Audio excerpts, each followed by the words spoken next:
am so sorry about this, folks. Apparently, my internet kept going out, and it shut the stream down, so hopefully we get through this. Yeah, so before we even got there, they were saying, oh, there's all kind of people out in front of the Capitol just cheering everybody on, and I looked at the Capitol, there was a soul there.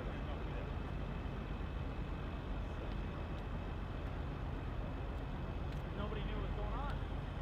Jumping too fast.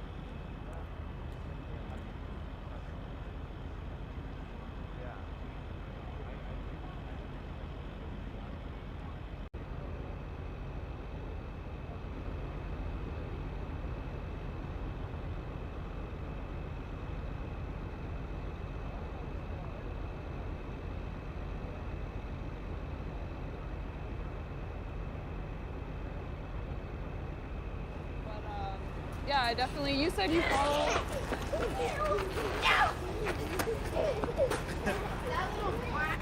Sorry, what was that? You said you follow protests.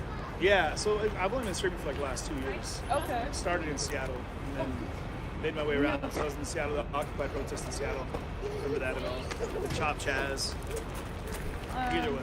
And down through Portland, was there for quite a bit. So I was between the two, and then just started bouncing around California, and then I was out in Kenosha for all the riots out there, and Louisville, DC, North Carolina.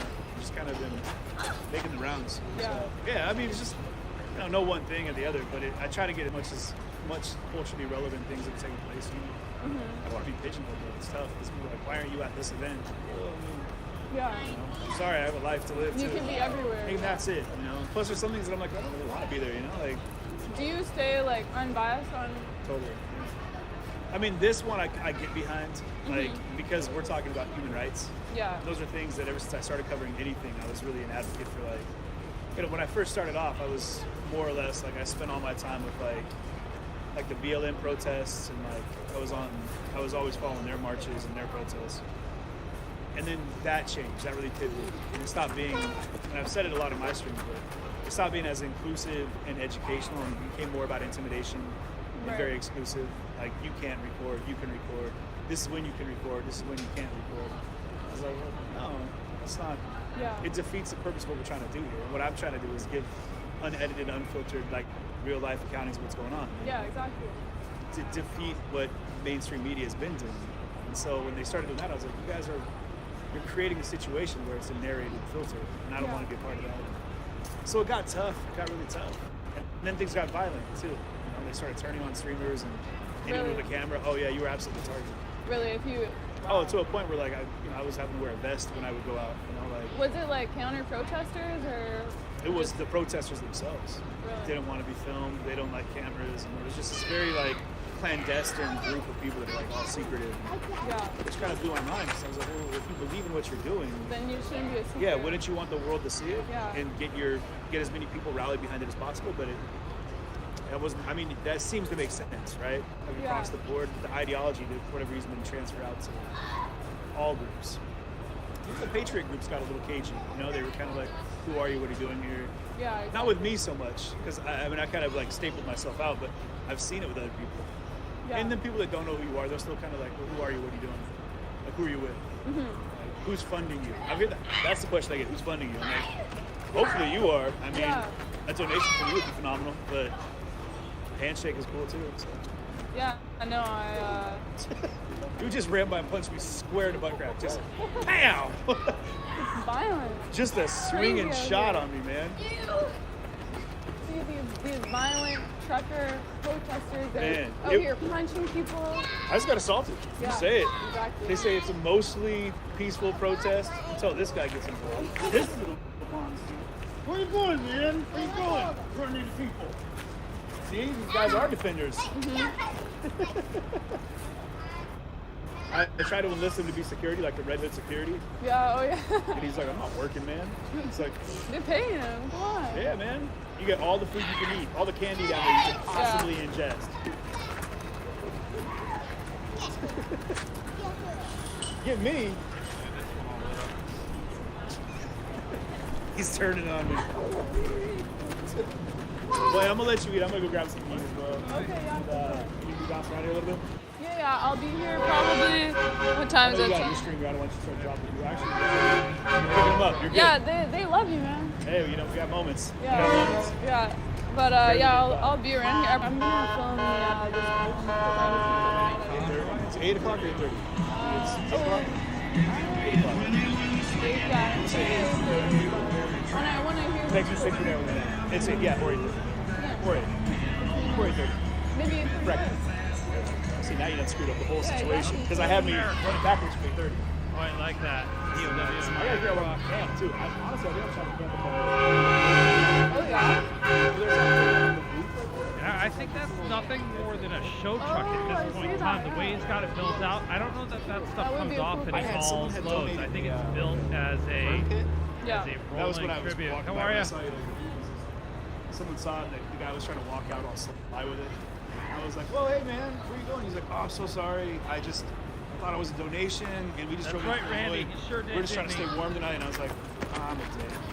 Yeah, you should take it. He's like, I thought you said. I'm like, don't worry about what I said, man. There's firewood over there. It's all black matte with all the horns on the back of the We had our little fire pit going. And it's over here? PW. Yeah, no, someone had come by and joined me earlier, so I set it aside, and I was like, all right, cool, I'll keep this for my little fire pit. Yeah. There's no one else.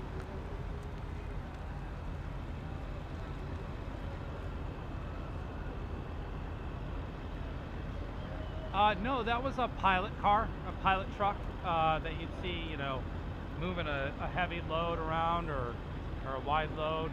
I think that's one of the pilot vehicles that pilots the convoy.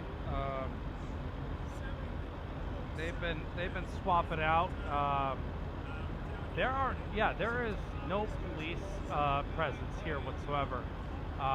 You know, there might be one sitting up on the road or nearby.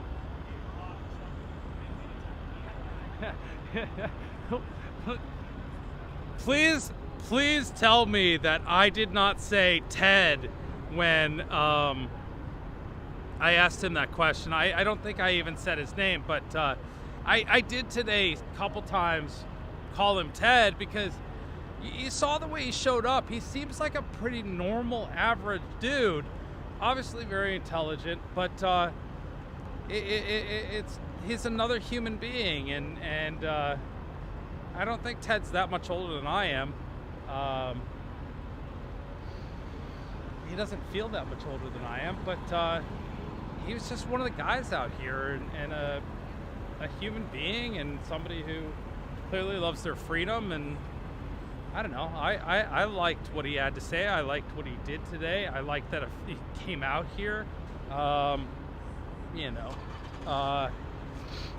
he was a different character when we were at the Capitol, and maybe that's his Capitol face, right? Is his politician face, but obviously he's always a politician. But I liked what I saw today a lot, and I think he did a lot to help this movement and get the word out, and by, like he said, lending his voice to this movement and supporting it, clearly brought out a lot of mainstream media.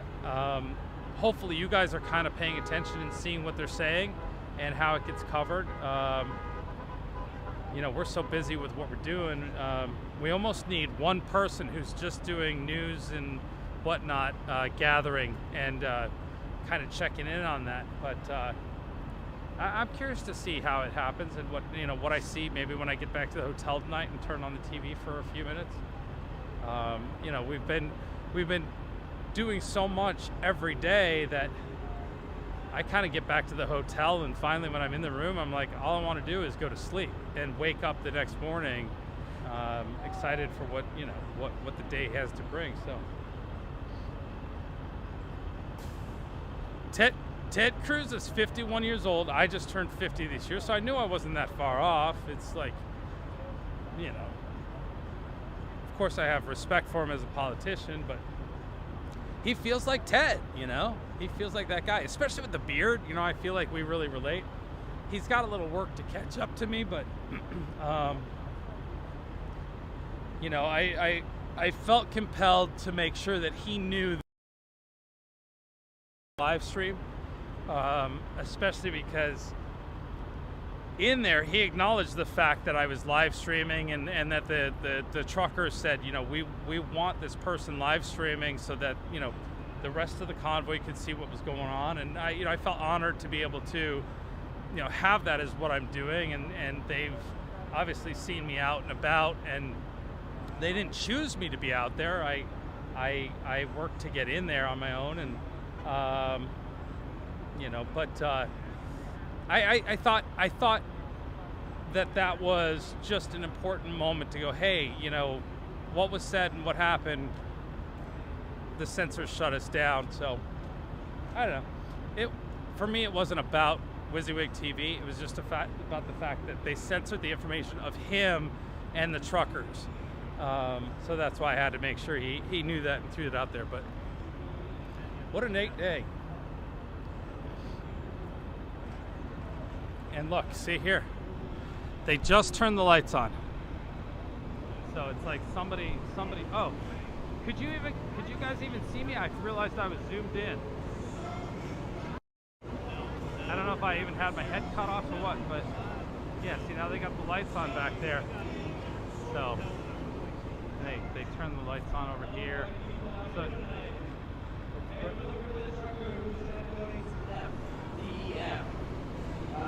come on down, come on up to the front stage.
Sorry about that. I'm trying to keep from getting a copyright strike there. Okay, so we have a few things I just want to run down. My stream had cut off, and I wanted to let you guys know there's travel fun done in Oreos thing. But yeah, so we're at Hagerstown Speedway in Hagerstown, Maryland. The convoy route, oh wait, for today was basically one more loop around the belt and back. Um, However, there was some pretty exciting stuff that happened today. We had Ted Cruz have a little talk with everyone at the morning meeting, and then he got to hop in the lead truck and they took off with everyone. Once they got to the loop, they did a little part of the lap and then went right, well, only the lead truck went down into DC, which is what they were able to do. And WYSIWYG and Oreo Express and a few others went and met at the Capitol steps. They brought the 70-year-old flag to the steps of the Capitol. It had 49 stars on it, showing its age. And yeah, so then Ted Cruz gave a speech. You might want to go check that out if you haven't been able to find the speech from today on YouTube. Definitely go over and check out Rumble with WYSIWYG TV Live, I believe it is. I have the link down for it in the comments section, so do check that out. Call your representative.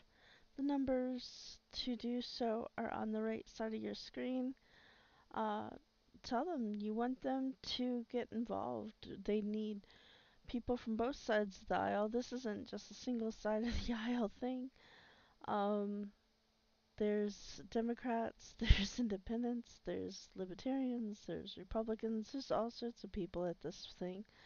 But they need the support from the senators, and they need the people's voice to be heard. Let's get rid of the mandates, let's get rid of the masks, let's get rid of the State of Emergency Act. It's just silly to have right now. People, they just want to be left alone to be able to do their jobs. A lot of people have been fired because they won't get the job. And the stories of each of these people are just like, whoa, you know, that you just, I don't know how to put it, but it just hurts knowing that people have to make that choice. Um,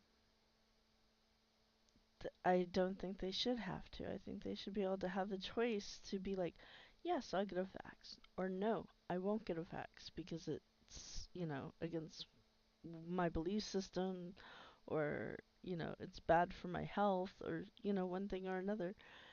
Um, yeah, I'm not gonna spread medical misinformation, but yeah, I'm trying to document everything. I've been watching this pretty much a lot. Oh, sorry. I've been doing the traffic cam thing. The convoy is pretty much all at Hagerstown. There's no one new going there. There is another convoy, a separate convoy from the People's Convoy. I believe they are, well, there was the Freedom Convoy, and then there was another convoy. And then there was the one from Colorado, and I believe they have some other states that they picked up people in. They had a few issues in West Virginia, and they met up with the senator from Kansas today, or one of the senators from Kansas today.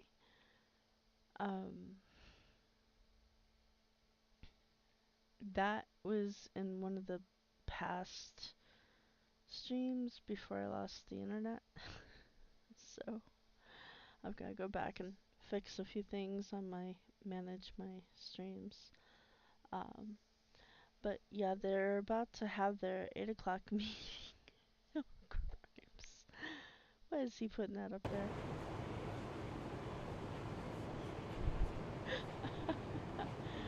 I swear that is not me putting that up there. But that's the logo I made. Right off of Charles, it was a pretty exciting day. Very exciting day today. That's actually a really good shot.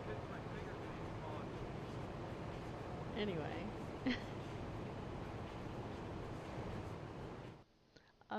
But yeah, so I have been streaming since I think it was like 6 or 7, no, 7 or 8 this morning. Maybe up before 7. Oh my god. So we have, what you see is what you get shorts. In window 2 we have Zot. We have Charizard actually. We're lucky to have her, but she is of the Zot channel. In window 3. In window 4 we have Sequel Zero, please. He's a new streamer and he's got a few good shots in his stuff. I'm seeing potential in him. And then we have Oreo Express down in 5. Please like, subscribe, share, get the word out on these wonderful people who are capturing this time in history.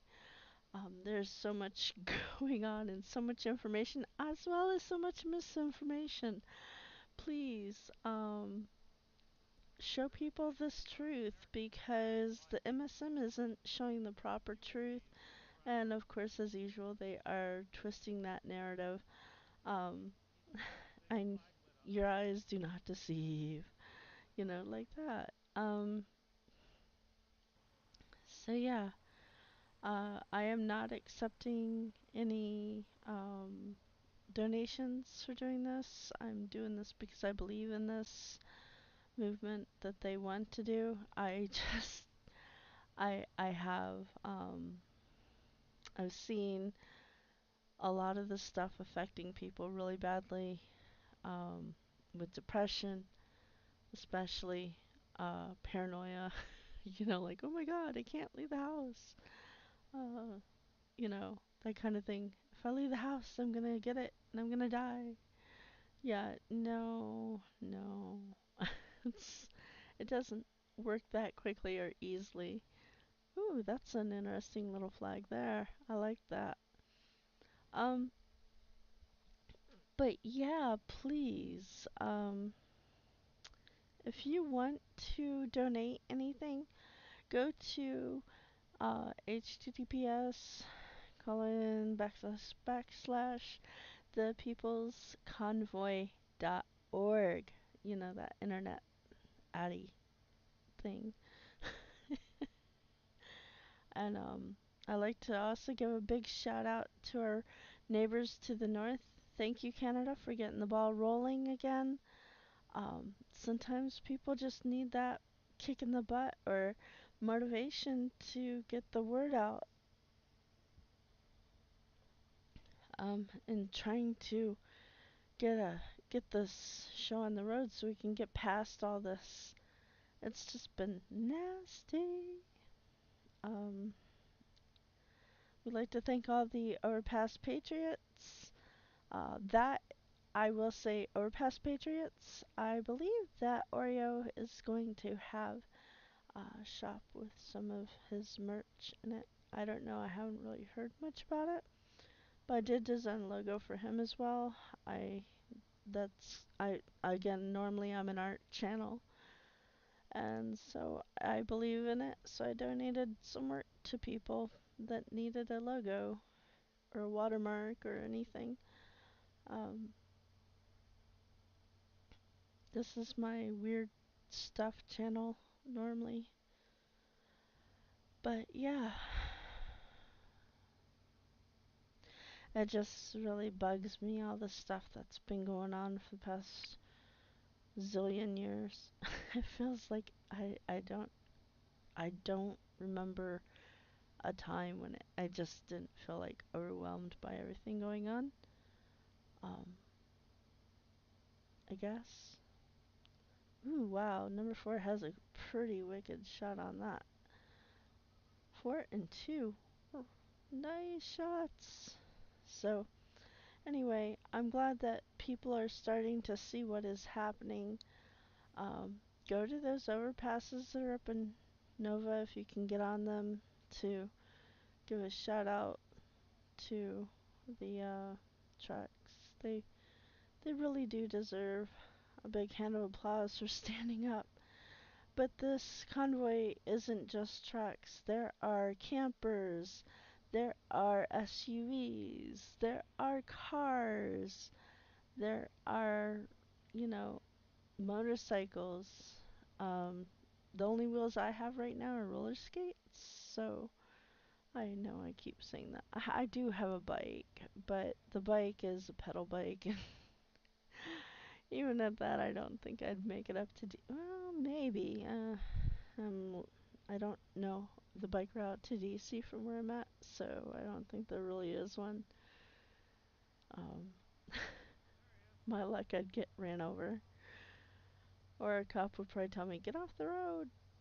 And I'd be like, but I need to get to such and such place. Yeah. And imagine, I can barely make it up some of the hills in my neighborhood. because they're so dreadful. Anyway, all the information is presented on the screen and down below in the description of the video. I do thank you all for tuning in once more. Trucky Truck would honk for you, but I don't have a honk sound.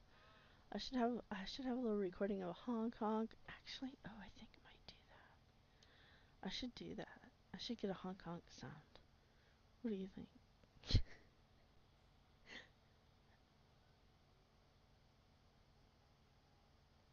I think that's what I'll do really quick. I have a little thing that has the sound thing. Whoops. Okay, so I'm gonna get a Trucky Truck thing going.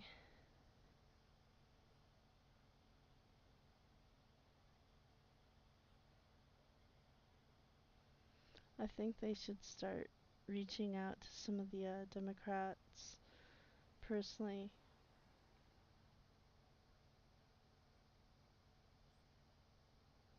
If it's possible, you know?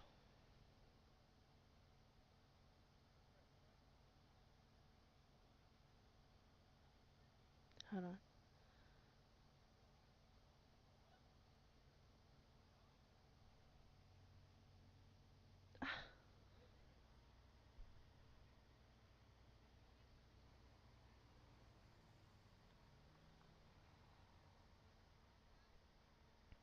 Okay, trying to get this. Undo this. Okay, that's little Trucky Truck down here.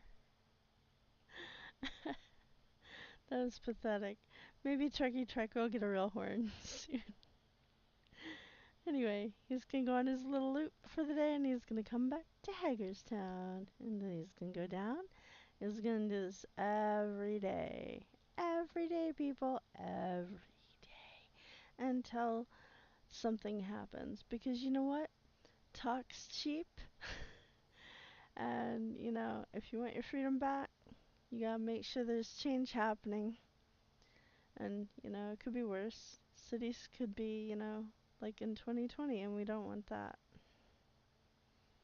So, I thought that was just... I think they're going about it the right way. They're going through the proper channels. Let's just hope they get the support they need to get her done. Okay. Oh, that is so pretty with the green light. Beep beep. See, that's the sound I need to get me a little honk honk sound recorded.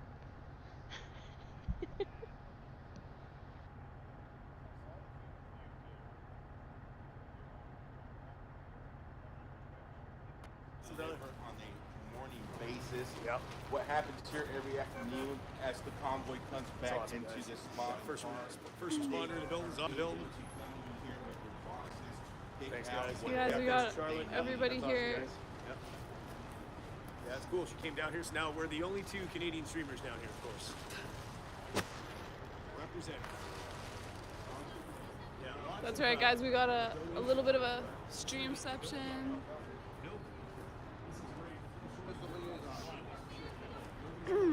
But yeah, as you said, only 2 Canadian streamers down here. I think there might be some truckers from Canada, but yeah, apart from that, it's just us. Alright, I'll do a little walk, I guess, before we... Yeah. I guess, do you have time to go on stage, maybe around I think 8, yeah. 8 they will be. So see what's going on. For, yeah, last night, some guy, he was... I like zoned out a little bit at the end, and then some guy was talking about the vaccines and Oh, yeah. video. Yeah, I don't know. You have like a good ear for that, I guess. Yeah, no, I can tell the one dude. I know when he gets up. Yeah. I know what he's going to talk about. So yeah, actually, I didn't think about. I ran away last time, but I should have just muted. This morning I muted it. There was almost like not a poem, but he started talking about the C-19, so I hit mute on the. And I just kept it filming. Yeah. Gotta use that sometimes. You're gonna get sucked into work, man. Yeah. I was telling her earlier that we were just doing interviews in the kitchen, and somehow it went from like doing that Guys, to like right in there, right as soon as you walk in the door, right hand side, you see all carrying the a box, 2 boxes, to like unloading a truck, and then it was like 4 hours of just. Oh. All right, you're in charge of. Yeah. that station out there. Good with it. I'm good with it. Carol, how you doing? Evening, Jeff and Charlotte. Cheers. Yeah, we're gonna downgrade the rig over. Josie, thanks for checking on Charlotte. Yep, she's good. She's doing good. They're like, check on her, make sure she's okay. Yeah, she's Yeah, because my stream was cutting out and stuff. Yeah. Are you okay? Yeah. She's safe. Yeah, because your stream was going a little bit. We're just here laughing about how funny it is that people get really nervous, like when your feet dies for 2 seconds, but oh my god, Yeah. she's probably been eaten by wolves in the wilds of America. It could happen. Yeah. Could happen. All right, y'all. All right, I think I'm gonna do a little walk before the I gotta speeches, run. whatever. Yeah. Take them. But Yeah, I feel like you're bailing on us, but you know, I gotta run. I don't know. I'm just chow. saying. I As do long as chow our once. relationship's been going on, and you've always take care of been some business. But hopefully at 8 o'clock we're going to do a driver's meeting, and I'll start a fresh live stream for that, so we can see what the People's Convoy has to say about today's events and what occurred. So for now, Wizzy out. See you guys in a bit. Bye.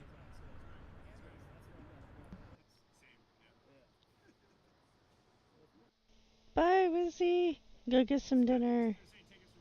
Go to the bathroom. Rest your feet. Get warm and dry. Okay. I feel it my responsibility to spend as much time with you as humanly possible. Absolutely. You're taking care of. We're family anyway. That's how it is. I feel like And you know, I won't let wolves attack you. You know, I'm good like that. I'm good like that. I'll push that kid in the red hoodie down in front of him. That's right. You know what I mean? He's gonna Sorry. be the first one to go. I know his little brother like stepped up for him too. He catches his little brother trying to grab him. Hey man, hey, let him go, bro. All right, tough guy. Damn. Sticks up for Yeah, him. real serious, man. These little kids get run by. He wants to ride in a butt crack. Like a little kid, he ran by his screen. Oh, jeez. Caught me one. Cheers, River Table. Hey, Bryce. Give me a second. Let me just think. Where first responder here? Joe bounced on us as well. Yeah, I think he said he was just gonna go for a walk. So Who says that? We find him under the bleachers. Doing something weird. Doing something weird. More donations and stuff in here. Yeah, cool. I need a little. Sorry, I'm holding you guys up. No.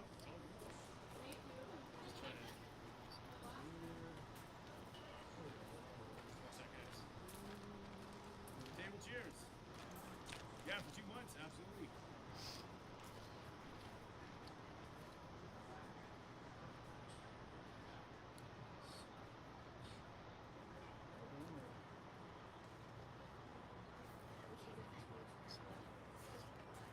You know, River Table? Yeah. You know what? I'll do that right now for a moment for you. But Wait. I know you're asking yesterday. River Table's in your feed right now? Yeah, he's in the feed right Get now. out now. I feel like that would be the main. I'll do that for you today, Glenn.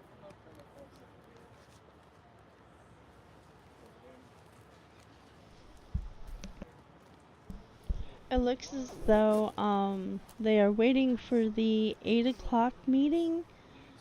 It is now 7:34 and 28 seconds. yeah, I heard about that too. Something. Yeah, I don't know. Keeping it a surprise. I guess we'll see, yeah. Yeah. All right, there's River Table. There's your link, buddy. Everybody gets I'll put that up for a little bit before I post my link, of course. There we go. Or as some might say, back that thing up. No? All right, so we'll go for a walk. I'll see you guys in a bit then. Man. Yeah. See you later. Before you go to our side, everybody, tell me Yeah. how we're doing now. There we go, man. Travel Fun 69 here from Toronto, Canada. We're down here, man. This Convoy, showing everybody what's going on.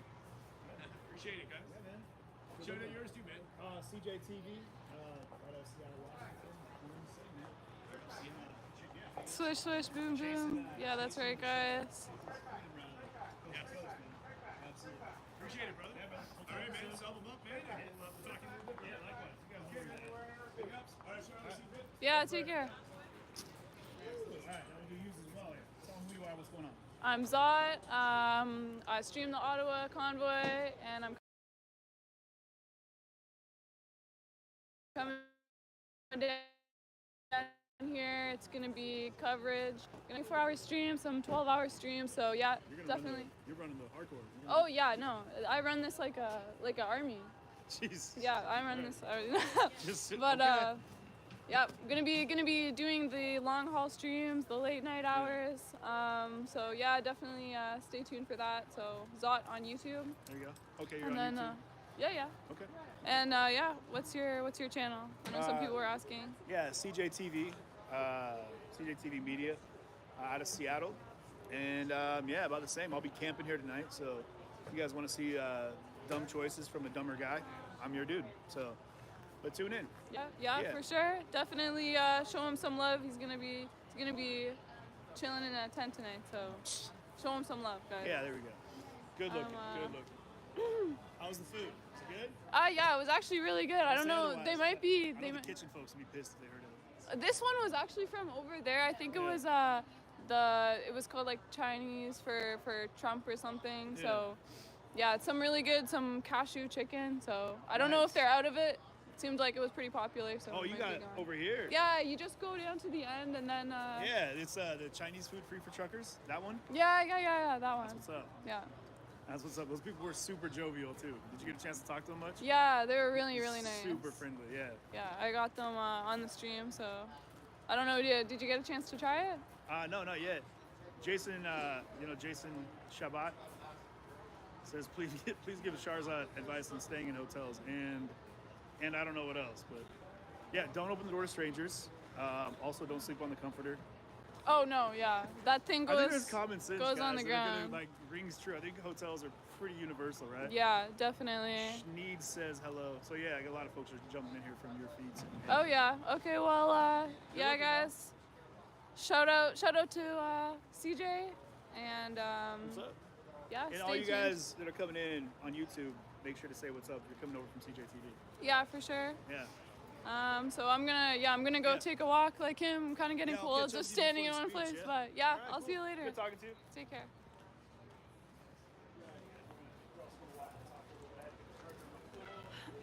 So yeah, I was just gonna sit down there to eat some food and then turn into a stream session. So, but that food was actually really good. So shout out to those people, the China for Trump or whatever. I believe that's what it's called.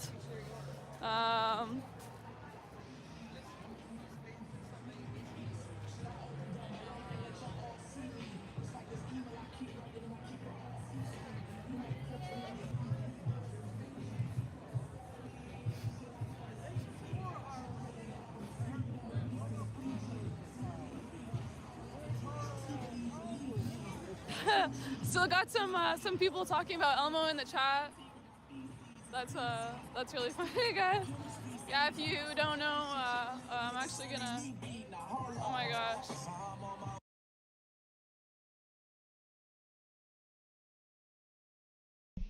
Seems like she did it for me. Oh yeah, can't get those copyright strikes. YouTube don't like you to even breathe the wrong tune.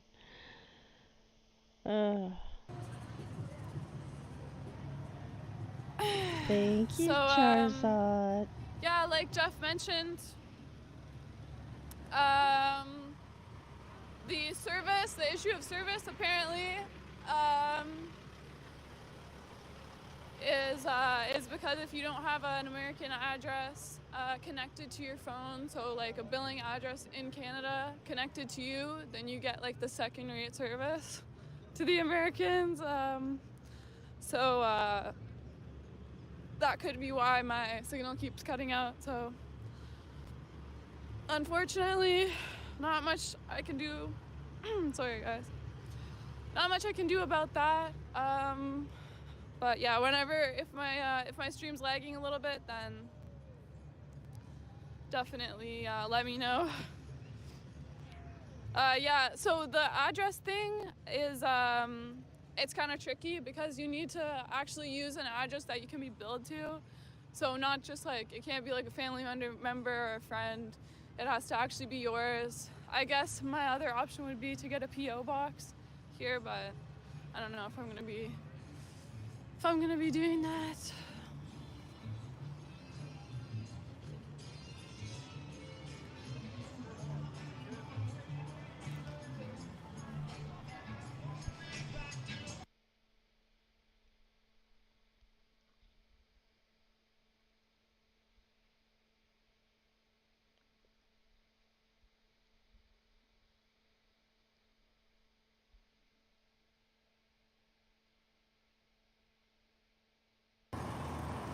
Sorry guys, there seems to be music everywhere.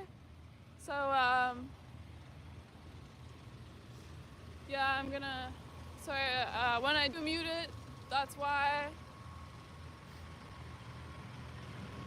But I try to get away from it as quick as possible. Here we go, this is the Great Pyrenees, or I forget what breed it is, but that's the big white dog that I was talking about earlier.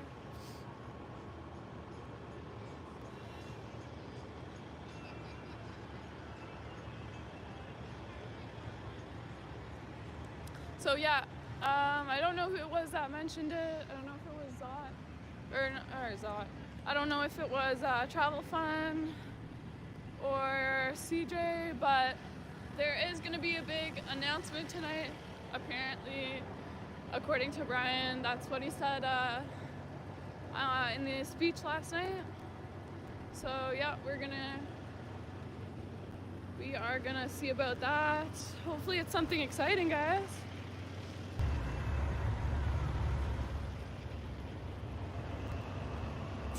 Yeah, but the Chinese food was definitely worth going all the way down there. Very, very good.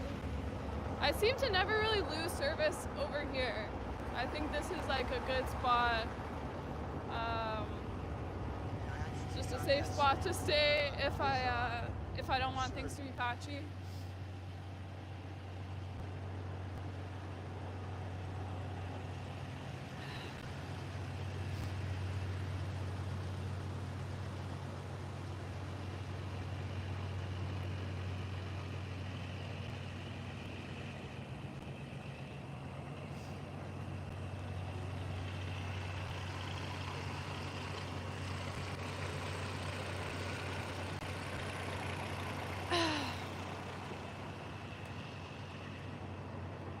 Oh, look at this, guys. It looks like green smoke down here. Isn't that crazy?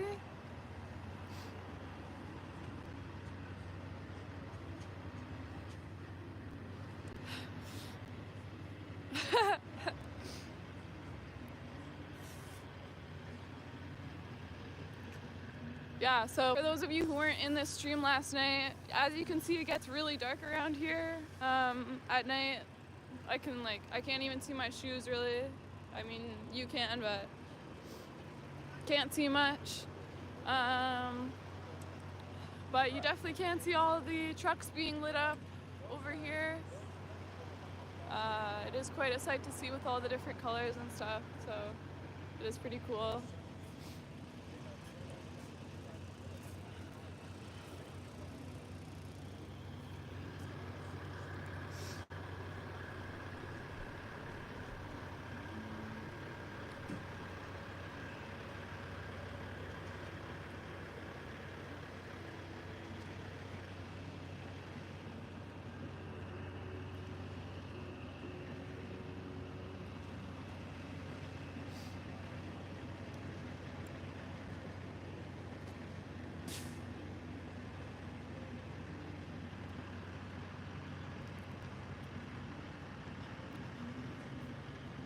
I'm gonna try and not get too close to the music down there, but looks like they switched this up. More RVs this way, and then the trucks are over there, and then over That's down Julius. near the stage. Hi, Julius. Turtle, smells turtle, like, turtle. pine or something. How is it still wet? Still like pools of water, like a whole pond over there. Crazy. Crazy, crazy, crazy. Best hot chocolate in the world. Oh, in the world? That's a. Wow, that is a big flag. Look at that. Yes. Yeah, absolutely. Big, huge flag up there. Phew.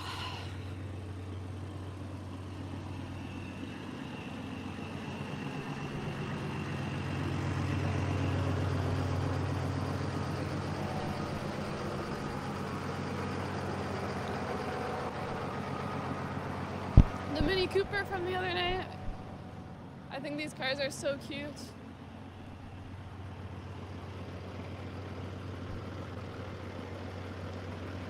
We the people. Name checks out, thank you very much. What's the biggest difference you've seen between this convoy and the Ottawa convoy? Ottawa seems so intense. Yeah, honestly, I have noticed a couple key differences. The overall vibe is still really, really generous and giving. I mean, you've seen, I say my hands are cold. 5 minutes later, someone comes up to me with gloves. So it's definitely a really, really nice and caring vibe. I would say here, if anything, it's just a little more subdued, I guess. With the Ottawa convoy, you know, people weren't coming and going as much, and it was, you know, people were stationed there and they were ready to stay there until their goals were met. Here, you know, people, obviously they have jobs, they have to work, and with the trucks going out on the Beltway every day, it is a little bit different. And the last thing too is that I really only started streaming the Ottawa convoy I think a week or two in, so I wasn't there from the beginning.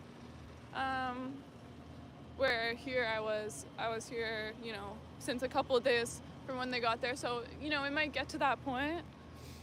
But I guess we're just gonna have to wait and see. I mean, the longer someone or a group of people have to stay somewhere, I guess they might get more frustrated. But you never know. Only time can tell with those kinds of things. Also, with it being on private property, that's a huge thing. Huge difference where, you know, police, it's a lot harder for them to infringe on someone's private property that they consented to people coming on versus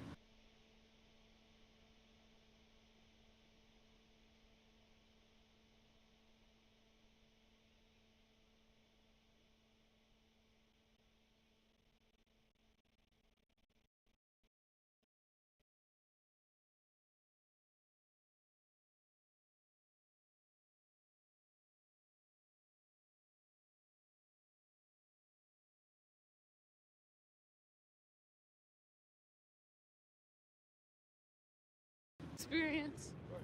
Okay, I'm back. Sorry guys. Charlie, Anthony, thank you very much. Getting the second rate data over here. So I'm gonna try to keep it central, try to avoid the music, and we'll be all right. Try to avoid the mud too. I don't know if you can see that, but there's huge mud puddles everywhere. I already got some on my shoes, guys, but it's okay. I brought the beaters for a reason. This is the big, huge wood pile that I was talking about. Crazy amount of firewood for a really big bonfire or a bunch of smaller fires.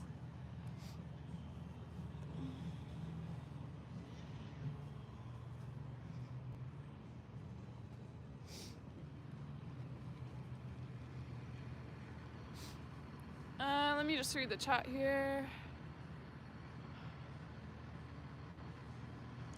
Go to Fire Meat Oreo. I don't know where he is. I know he's been around here. Sometimes I'll be right beside him. People are telling me, go meet Oreo, and I won't see it. I am trying to stay away from the music that's down there, though.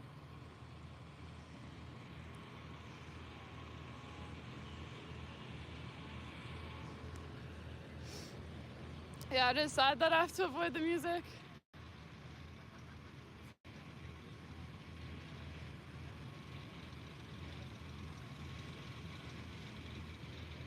I think all streamers should get together and play hide and seek. Yeah, I think so too, actually. Maybe we could hide in the under the hood of the trucks and stuff like that. Make it a little harder. But yeah, oh yeah, as I was saying, with the music issue, when I was driving down, it was like something like 7 hours that I was driving, no music. I guess I could have played a podcast, but it's not the same. So yeah, you really have to try and find other ways to keep yourself awake. Ding dong ditch a truck.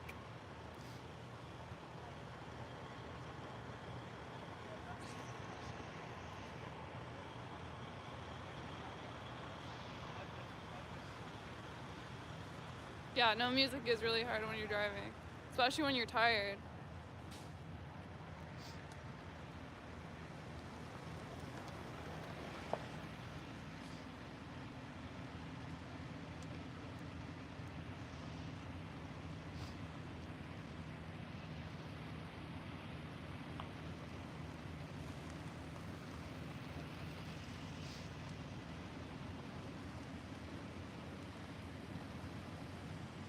Stood in the front lines of Ottawa, yeah.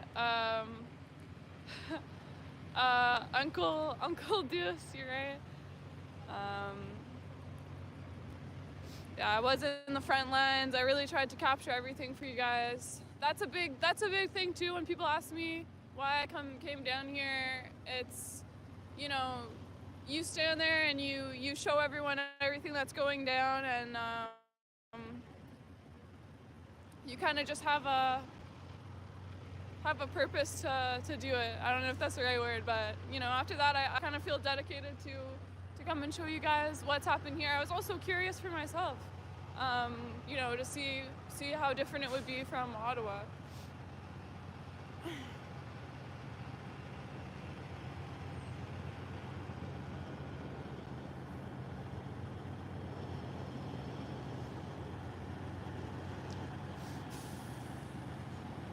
Got some lights up there. This is the truck I showed you guys earlier.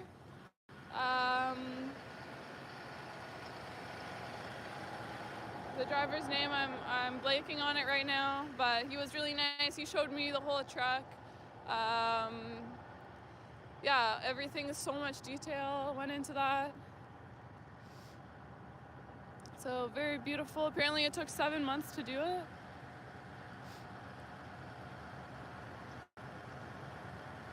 Guys, I am reading the super chats. I'm trying to read all the chats, but it's hard.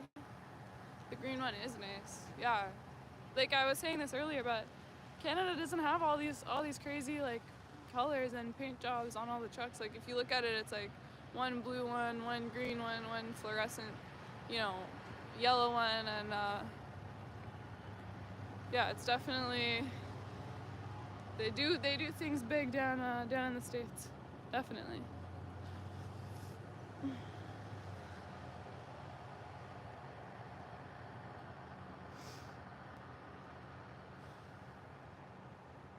This is like the parking area sort of thing. Saw some guy earlier with the "Don't Tread on Me" on his hood. I haven't seen him today, but I did see him yesterday. Look at these party lights in the truck. Lime green is, yeah, guys. Which truck is your favorite? Sound off in the comments. I really like the turquoise and coral one. I think that one's really cool.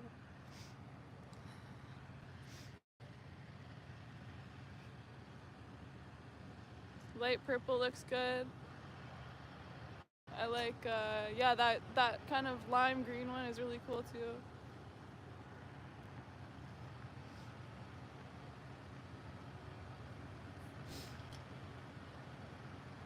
Drive it like I stole it. Hobbit House truck. Oh yeah, the Hobbit House 5 one is minutes really cool left too. before I love that the one. I still haven't been able to truckers meeting. track down the guy that owns that truck. I really want to talk to him, because I don't know if that's like, well, would you have to get that custom done, or I can't imagine that they would sell that at a dealership. So There goes Jeff over there.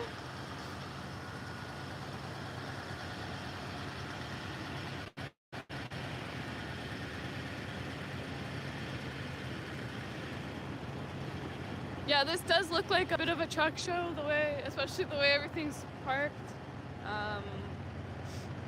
I would say it's a lot more showy than the Canadian one, for sure.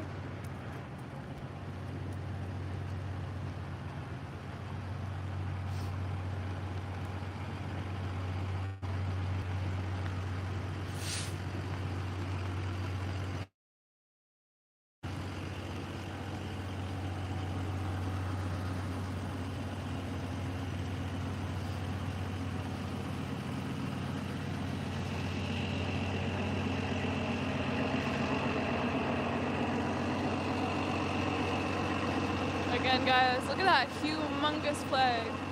That's nuts. It really is. Wow.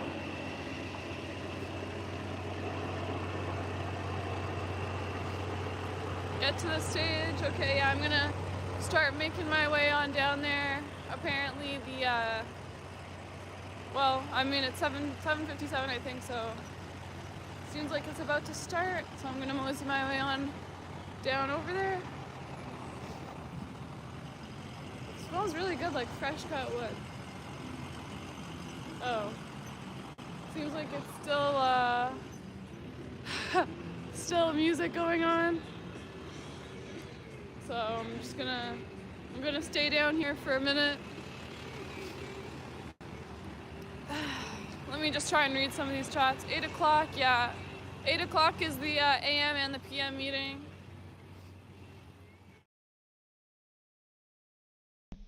I'm just gonna go ahead and mute that for a little bit and give my spiel before their 8 o'clock meeting.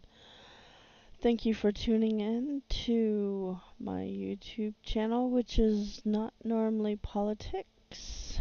But I do believe in what they are doing here on the East Coast in Washington.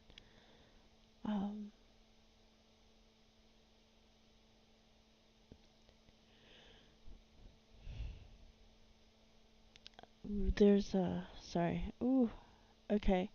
So today they basically went and drove from Hagerstown down to Washington, did a loop, and came back. However, the lead car did, however, go down, or the lead truck picked up Ted Cruz in Hagerstown, and they took a little trip through DC and ended up at the steps of the U.S. Capitol with the 70-year-old flag that was on the coffin of a vet who had died in the war.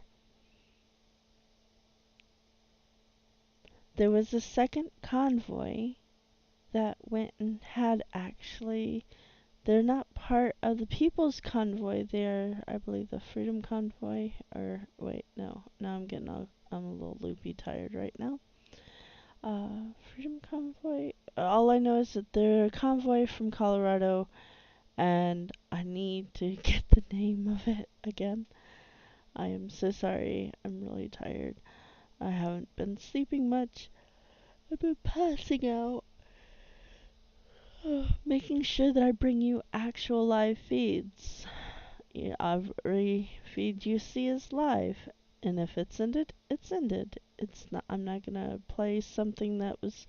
If it's nighttime and you see a bright yellow or bright blue sky, then you know. I was gonna say bright yellow sun and bright blue sky, and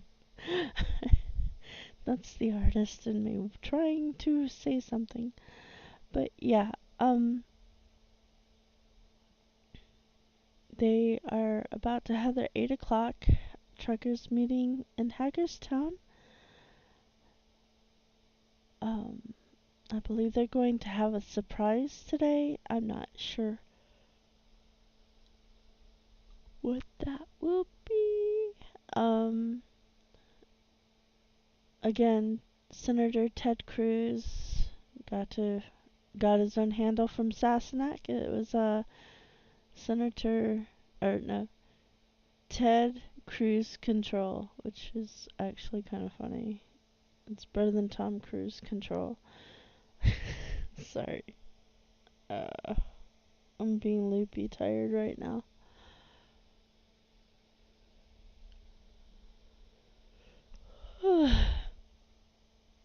I'd like to thank the Canada truckers up there, our neighbors to the north. Thank you guys for getting the ball rolling. It's about time, to be honest. I think people are antsy to get on with their lives. Tired of the mask. This isn't just a partisan, it is a bipartisan issue. Both people that are, well, I think it's just like a whole bunch. There's Dems, there's Republicans, like a lot of people, a lot of different people are just really tired of it. Please go ahead and call the senators and your and your representatives. Man, I am really messing up tonight. Call your senators, let them know that you need them to drop all mandates for the sake of the healthcare providers, the military, and all them. Kids especially. Please end the state of emergency. People just want to be left alone. The second convoy had a list of other demands as well. I'll have to go back and watch that if I can find it in the one thing that I was recording, but the sound wasn't very good, so it was really hard to tell what they were saying. They met with the senator of Kansas, Kentucky. No, it was Kansas. Let me go back and look really quick. I'm sorry. I need to start writing things down again. I had a busy day. That's all I can say. Give me a sec here. Okay, so today they met with Kansas Senator Roger Marshall. It's down in the description. Okay, that's what I'm saying right there. So also, I would also like to say is every single one of the streamers have been working so hard, getting interviews, talking to people. The organizers are amazing. They have been doing it the right way. They have been talking, setting up appointments to meet with different senators. They do need some support from the other side of the aisle, I guess, as they say. Though there should be more sides of the aisle. I'm just saying I don't believe in a two-party system. I think there should be more parties, but people are too scared to vote what they believe, I guess. They just rather vote for one particular party, and that isn't always the safest way. But that's just my opinion, man. Okay, so yeah, like, subscribe, share, get the word out. 'Cause this is the real truth, people. The stories of these people is their truth. And you might not be affected by it, but there are people who are. And these people are trying to do something for those who don't have a voice and who cannot be there right now. And those who have passed because of what is going on. And I'm trying to word this properly. But yeah, please like, subscribe, share, get the word out. Try to get us some support. I'm sure they'd really, really, really, really appreciate it. Also, if you want to send donations, the peoplesconvoy.org, please go ahead and go to their website, https://, 2 backslashes, thepeoplesconvoy.org. I'm going to change the picture up in 2. I'm sure they're starting their meeting. See security, maybe? I don't know. Maybe it's just guy with patch. Okay. So I'm going to go ahead and turn it Probably up. my data is not my data, my service is going to take a little dip then as well. Hopefully not, but. Look at this. I'm going to put up the, How cute is that, guys? the Kennedy Center up in that corner. Give me a sec here.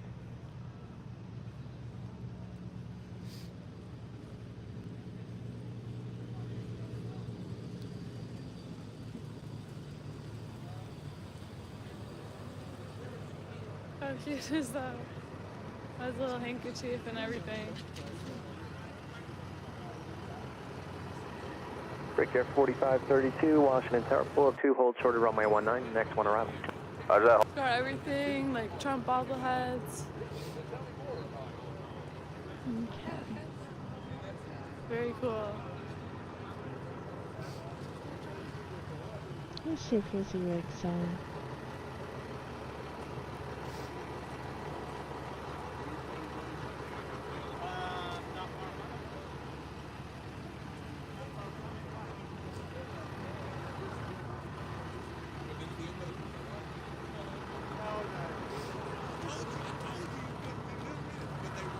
Talked to those people earlier as well.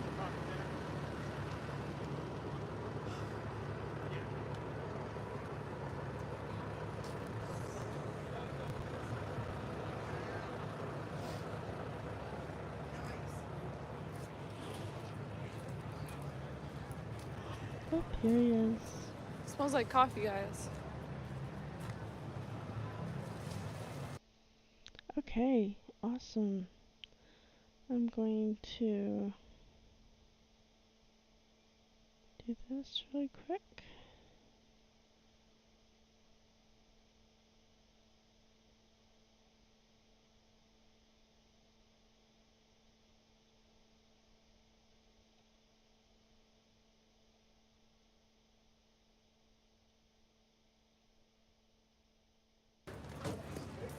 Sorry, I didn't meant to unmute it, but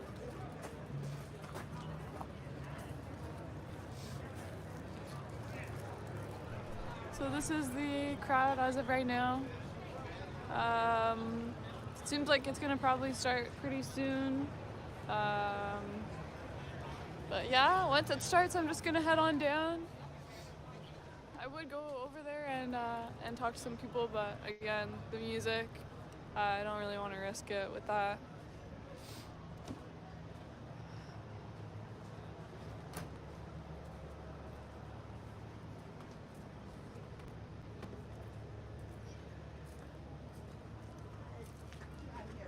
I really wish I could be up at this thing. I really do. I do have a t-shirt though that I need to deliver somehow. If anyone is going up that way, let me know. Hopefully before all this is over, I can get up there somehow. We're still here. Yeah. How long do you intend to stay? As long as it takes, honestly. You rolled in yesterday morning. Yeah, yesterday around like 5 a.m., yeah. I don't think we met. We caught you walking around a few times. Oh, yeah? You rolled in the night before and spent the night.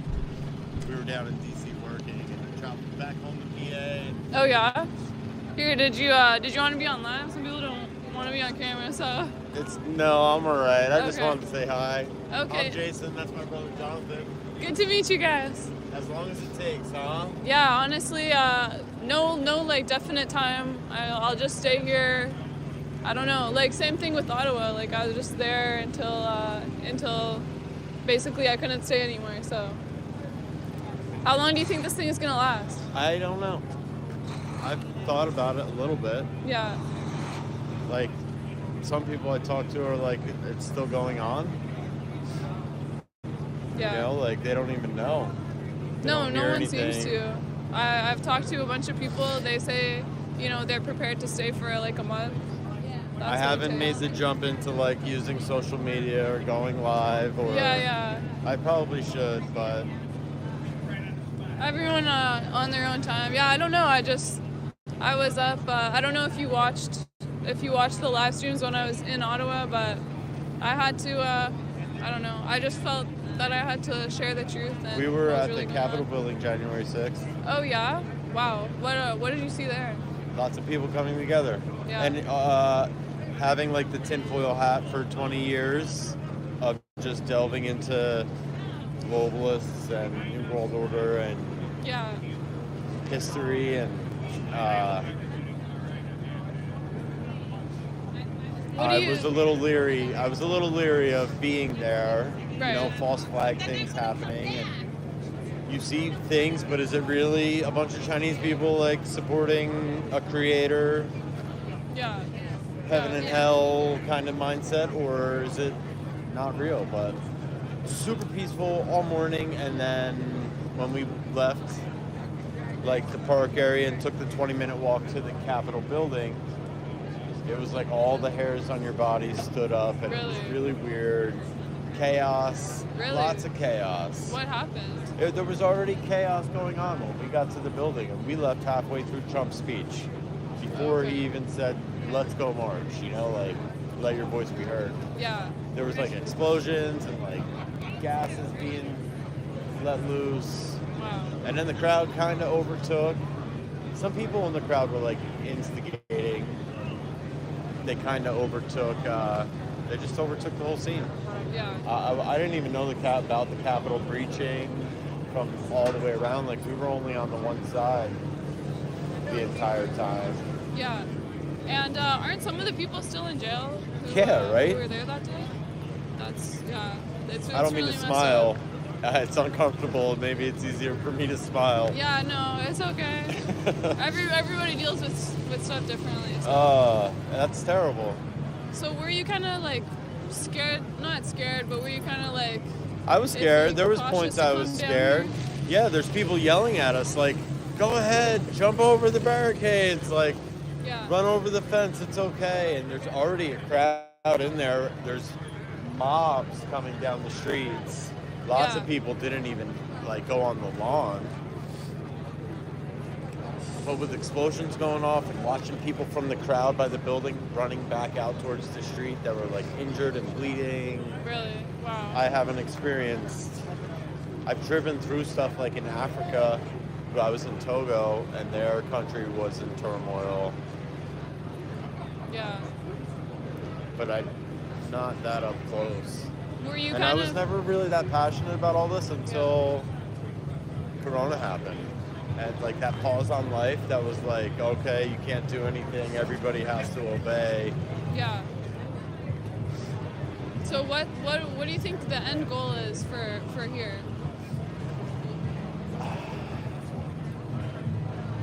More people joining the cause, like waking up to the reality that it's of the people, or we the people. Yeah. You know, under God. And working together. Did you drive down here? So you went on the whole Beltway? We haven't done the Beltway trip yet. Oh yeah? No. So you're sticking around here for the... So we were working, right? And we were like, let's go see where they post up. Yeah. So it was like an hour drive or something. Oh, okay. So you just came down tonight, really? 2 nights ago was our first night. What was your... And then today we were working in Jersey and we were going to go back to DC, so we said we'll just come back here. Okay. And we just got here like 30 minutes ago. Yeah. We're going to go to work tomorrow. Oh, yeah. Maybe go back home. What's Probably be back down in DC working next week at some point. I heard there's fences up and stuff there. That they put like preemptive. That's what I've heard. I haven't seen it. I don't know. Yeah. I would imagine they did. But there's no need for a fence in Texas. The Ukraine border is more important. Like, I don't know. So what's your first impressions of like when you just first came down here? What did you think? I didn't think it was that powerful. Maybe I was tired. Just from seeing large crowds and gatherings, right? Like when you were in Ottawa, what did you think? I don't know. It was a really different environment than I was used to in Ottawa. People. Where are you? Where were you from, or where did you drive? I'm from Ottawa, but people, you know, when you live there all your life, it's like people walk past each other. They don't say anything. They just, it's like a government town. You know what I mean? Typical like, city. Yeah, exactly. Posture. Like people aren't friendly. They kind of just stay within their own group of people. It's very much like that, and that's not what I experienced at the Convoy. So it was kind of like eye-opening. Lots of people. Yeah, definitely. Mob streets. Not like mobs. Like it was kind of just people. I don't know. There was like stages and stuff where people would. Certain areas you were allowed to fill the street. Yeah, I mean, for the most part, like on the weekends, everybody was sort of allowed until that final like couple of days where the police started pushing everybody out. Okay. But, yeah, up until then it was super chill. There was not really any like hostility with the police. And it's so wild what you hear on the news about things. Yeah. What do you think that sort of same thing could happen down here, or no? I mean, the thoughts of it being a deadly thing were real, but it seems to be peaceful. Yeah.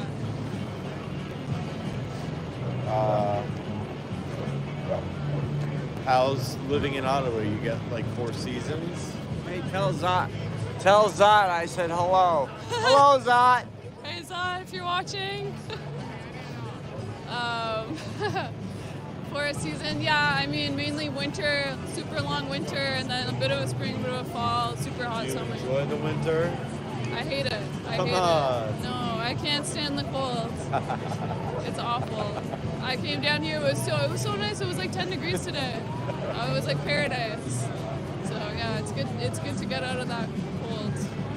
Maybe when I go back it'll really be We spring. drove home yesterday into a snowstorm and got like 5 inches of snow.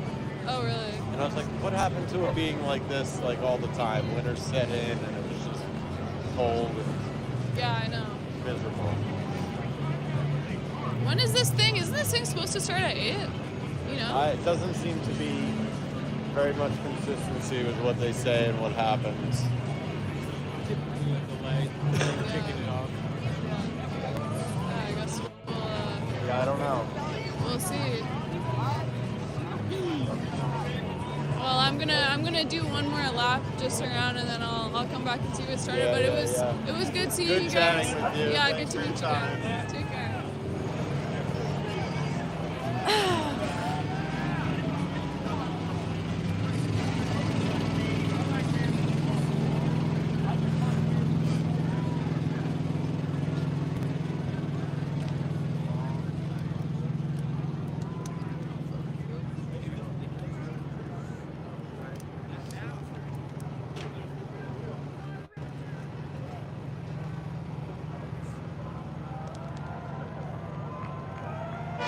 Oh, it seems like they might have started now.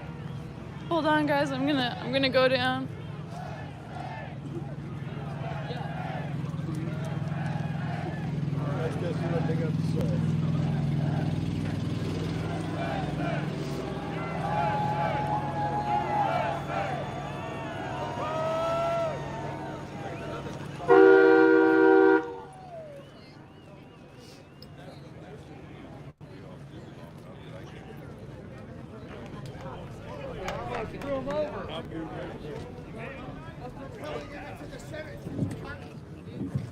All right, I guess I'm opening up in prayer tonight. Good to see all you guys. Good to see all you guys. Bow your heads. Father, we thank you for this evening. Thank you for the progress that we're making. Thank you that the world continues to wake up and hear our voice, Lord. We just pray that you can keep your hand over this convoy.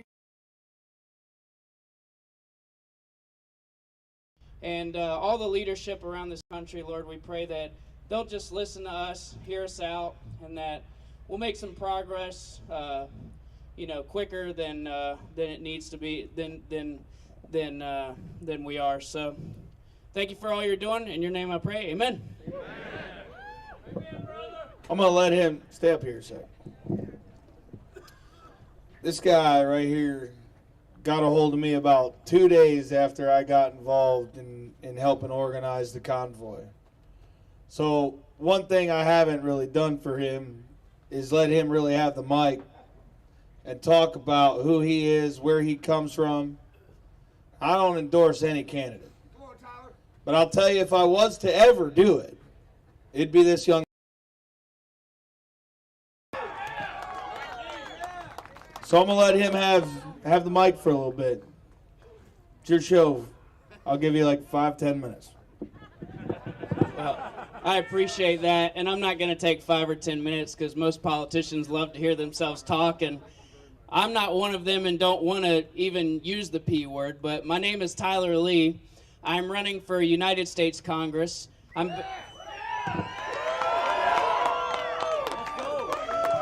I'm based out of Charlotte, North Carolina, running for North Carolina District 12. And it's just been an honor to spend the last 2 weeks with all of you. You know, this began in California. I drove my Ford F-150 from Charlotte to California because when I launched my campaign May of last year, what I told the people at my kickoff rally was I'm here to represent the people because politicians do not listen to us. You know, if you've noticed, aside from today, when Senator Ted Cruz came, there really haven't been other candidates and politicians that have joined us in this convoy. And it's really disappointing, and the ones that have, it just seems like it was a photo op or a campaign opportunity. And what I've learned the last 2 weeks, because prior to this, this convoy, I didn't know anything about the trucking industry. I had no clue. And it's been amazing to see the family, the unity, and just how the truckers have been, to hear all of your concerns, all of the unnecessary regulations that you deal with that really cripples your businesses and makes it hard on you. And as gas prices continue to rise, it's just, it's unreal what's happening. It's just making it harder and harder on not only you, but all Americans. And so, when I was in a meeting with 2 congressmen the other day, they literally said, we had no idea what was happening in this convoy movement because mainstream media is not talking about it. And my thought process was, if you're awaiting information from the mainstream media, that tells me how disconnected you guys really are in this country.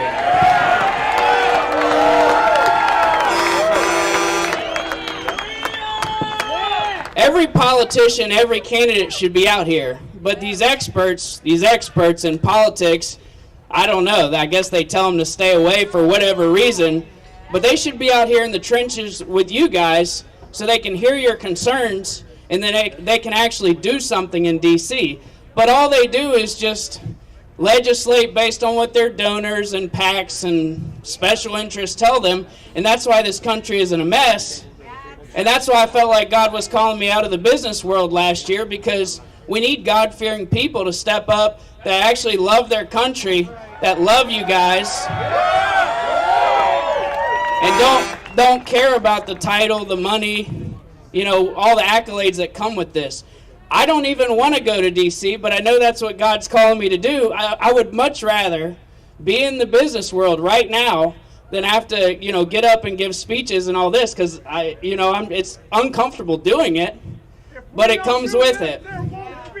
But I'd rather just tuck my head and go to work in D.C. and not have to do all that. But hey, it comes with it.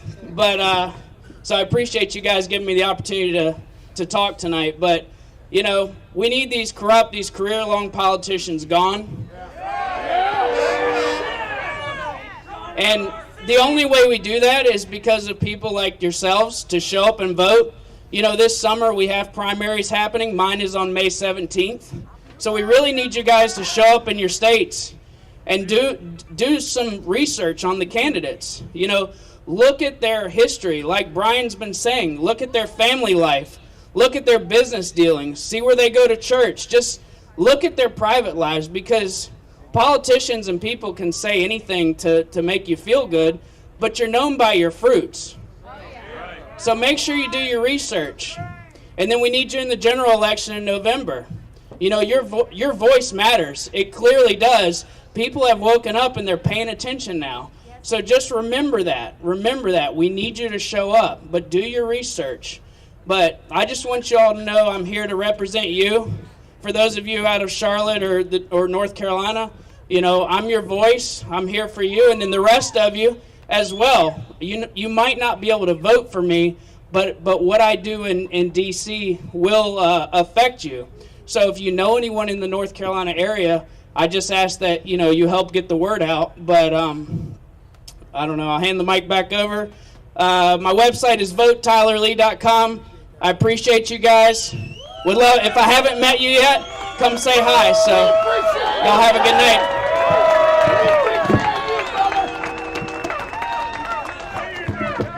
Seriously, that guy right there, man, he's been in our corner from day one. I didn't even know who he was, messaging me like crazy. How can I help? And he's been with the whole time, from the very beginning to even today, still here. So round of applause for him again, please.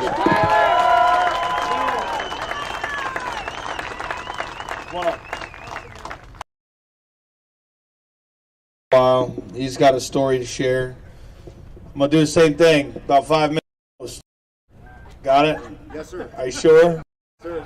Sure? Yes, sir. I can do that. I'm just kidding. Here you go, buddy. Let you introduce yourself. Yes, sir. All right. My name is Roberto Leyva. I'm a first-generation Cuban American. Great to have. Wow, this is amazing. This, and I don't want to sound cliche, but ever since I saw Canada standing up and Australia standing up, you know, it's like, okay, it's time for a revolution, and I'm not talking about, you know, a physical revolution, but a revolution of getting together and draining the swamp and so on and so forth. So each one of us has to find a why. We all have our why, but a why we're doing this to give us a fuel to continue being here. So I'm going to tell you my why, and I'm going to try not to break down. Of course, my why is the mother of my kids. She lost her job because my 22-year-old son, he's a basketball player, and his dream is to play in the NBA, cannot travel overseas because he refused to get the job. But going deeper than that, my father was born in 1940 in Cuba. At 18 years old, he saw that Fidel Castro was no good. And he would try to tell people, and they wouldn't listen. They would fall into the narrative. And he started working. See, my dad was a person that had strong character.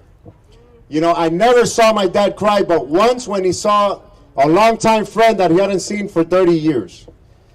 So he had a strong character. So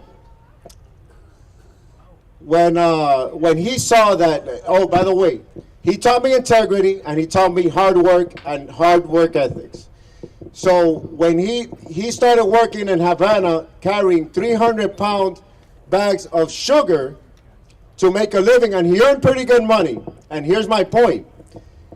He was there for 10 years in being oppressed, lack of freedom of speech, everything taken away, all the good stuff that y'all know from Cuba, until in 1969, because he couldn't take it anymore, not because he was bad financially, but because he couldn't take the oppression anymore. So he decided to cross over to the Guantanamo Bay, but there's only two ways to do it. One, either by land, and you risk getting blown up by what they call mines, or two, by sea. Thank you. He decided to go by sea, so he swam 7 miles for 7 hours in shark-infested waters looking for freedom. These are one of the times I break down. Before he left my older brothers at 3 and 6 years old playing, and he didn't even say goodbye because he didn't want to break down in front of them, not knowing if he was going to see them ever again.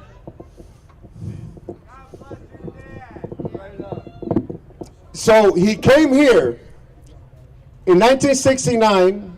The next day he was already working, and he didn't stop working a day in his life, and he went to New Jersey. He started working, bought himself a 1967 buggy, and he told me the story that when he was going over the Verrazano Bridge, and mind you, as a kid he always saw the Statue of Liberty as a symbol of liberty. So when he was going over the Verrazano Bridge, that he saw the Statue of Liberty holding that torch, he says he broke down and he started crying. So if mind you, I lost my dad in 2015. So if my dad is willing to, if he was willing to risk his life looking for freedom, then we could risk our job or anything to fight for freedom. So there's no excuse. There is no excuse. Enough is enough. We need to stand up. Freedom. Enough is enough. We need to stand up because it's now or never. So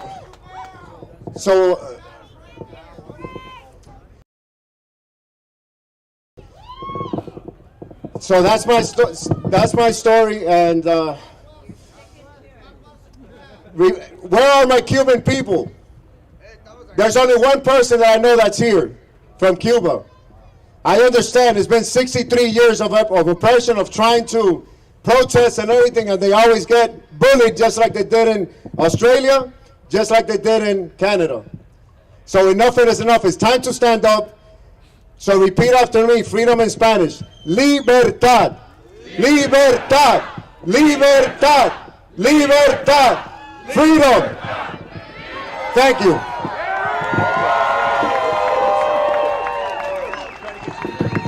And thank, this movement organization that we're on the right track. It's going to take time. There's no Herculean, what I call Herculean move that we can make to undo what's taken decades and centuries to get corrupt. So we need to have patience. Let's stick with it. Thank you.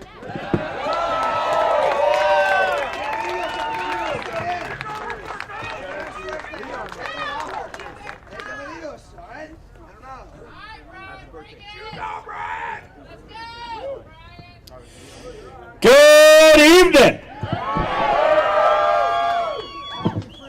Well, I think today was another win, huh?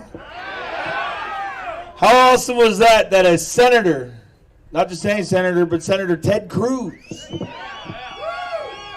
came down here, rewrote his whole schedule for the day to come down here and be a part of this convoy. And then, on top of it, with the help of Ted Cruz, that flag that's been flying on Michael Landis' truck finally got to go right on down into the heart of Washington, D.C.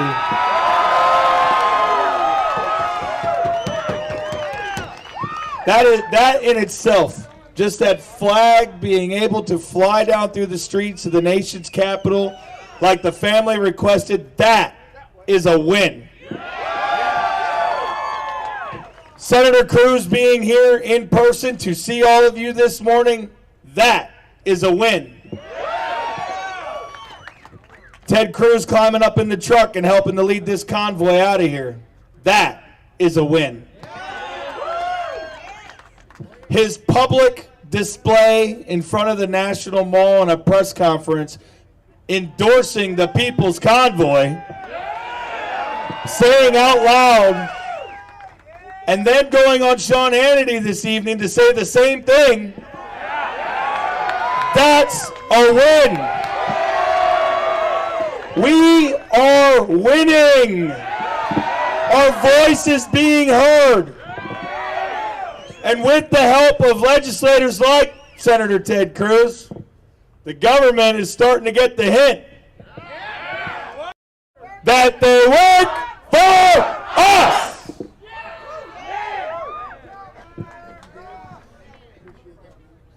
I've asked for patience. I've asked to trust the process. And you all have so far, and I want to say trust in me and trust in the organizers in this process, because this diplomatic route, as annoying as it can be sometimes, I know, it's working. It is working. We're doing it right. They can't come after us. They can't do anything to us. And they definitely can't stop us. Since I said the other day about the healthcare workers stepping up, all day today I've been fielding messages from nurses, from EMTs, from all sorts of folks wrapped up in the healthcare industry, reaching out, looking to step up, looking to join us, looking to be a part of this movement.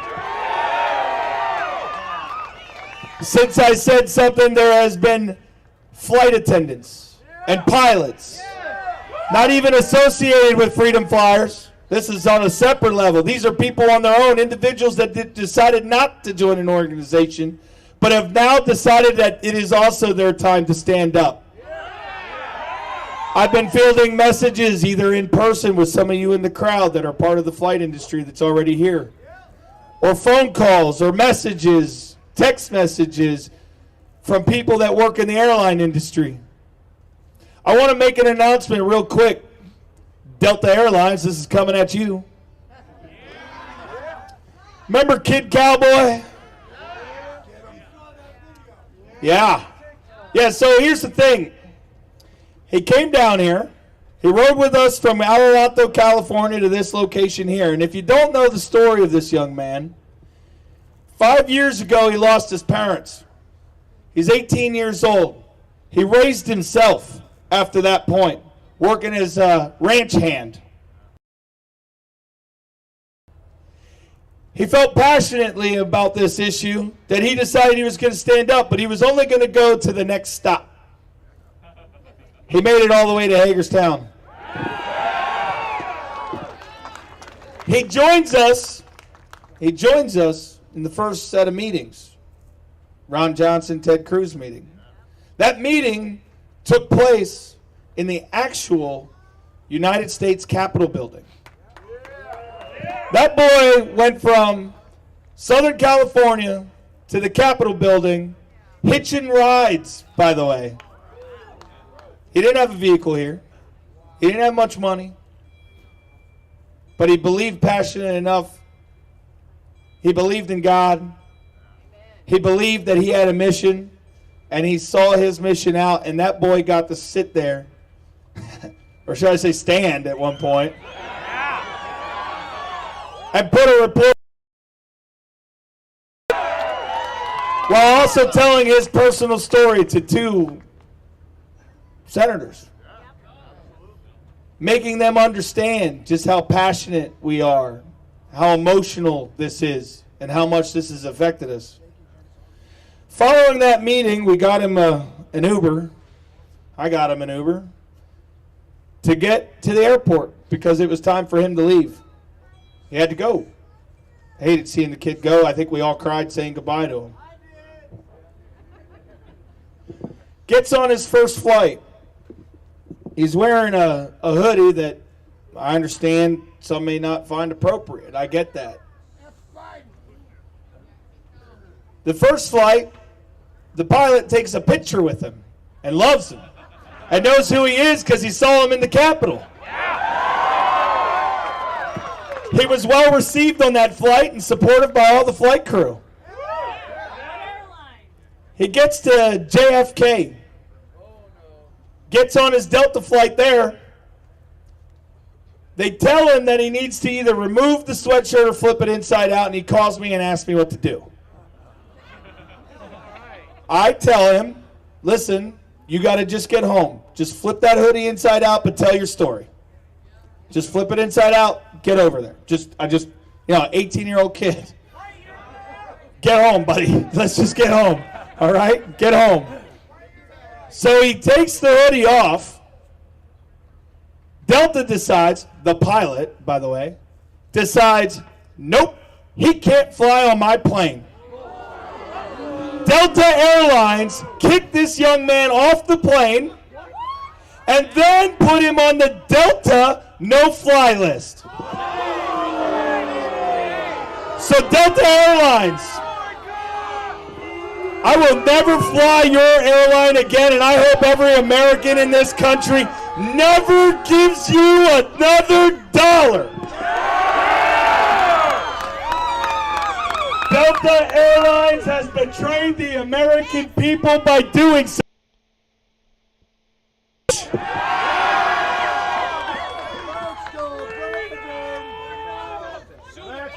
So Delta, this people's convoy,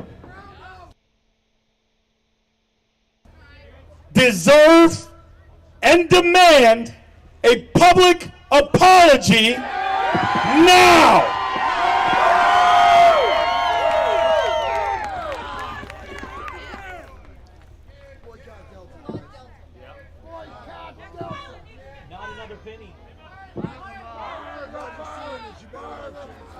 The bottom line is to oppress free speech is to oppress every other part of that Constitution and Bill of Rights. What Delta Airlines did was claim that violation of their policies. But yet the first flight took a picture with him and loved him and welcomed him onto that flight, and he had all his other connecting air flights, no problem. He goes on that one plane, and that pilot and flight crew demanded that he be removed, even though he took the sweatshirt off.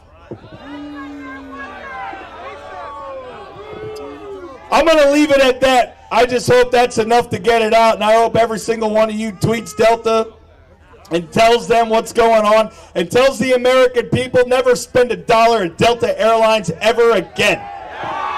I will never fly Delta. I will never fly Delta. I will never fly Delta. I will never fly Delta. I will never fly Delta. I will never fly Delta. I will never fly Delta. I will never fly Delta. I can only fly Spirit. Delta, you owe that young man an apology, and you owe the American people an apology immediately if you ever want to see $1 out of any of us ever again.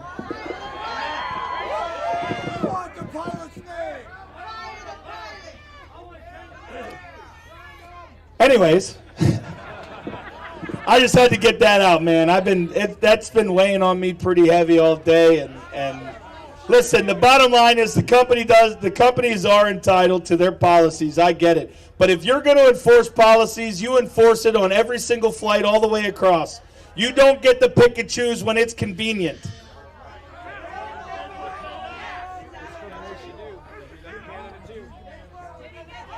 Kid Cowboy did get home.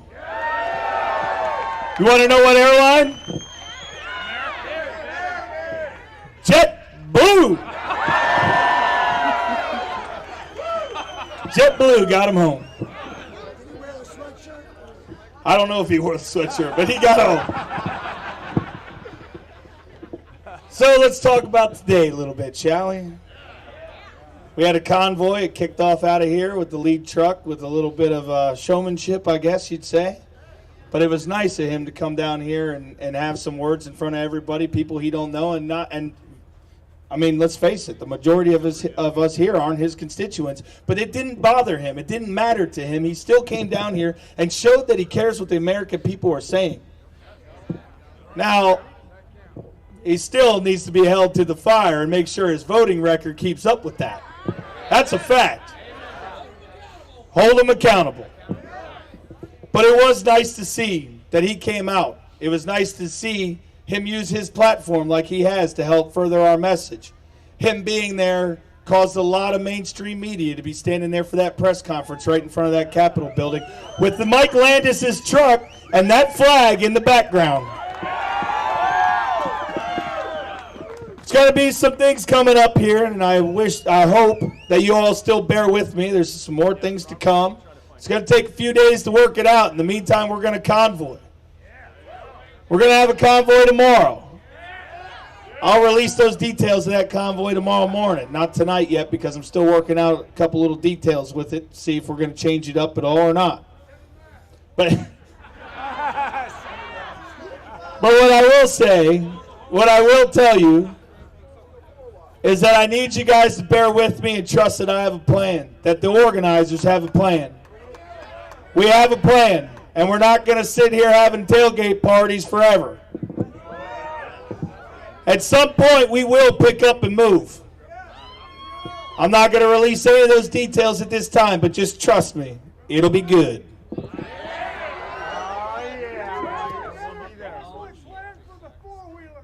What?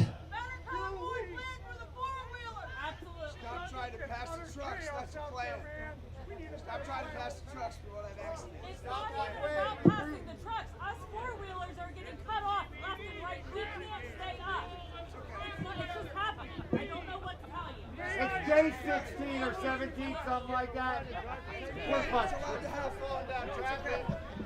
All right, listen. I'll explain the convoy rules again tomorrow. I understand that it's frustrating. DC traffic does not like us. That makes it complicated.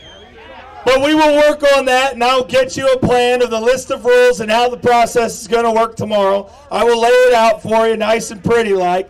Remember when I said this morning, find a partner, ride right beside him? All right, let's just keep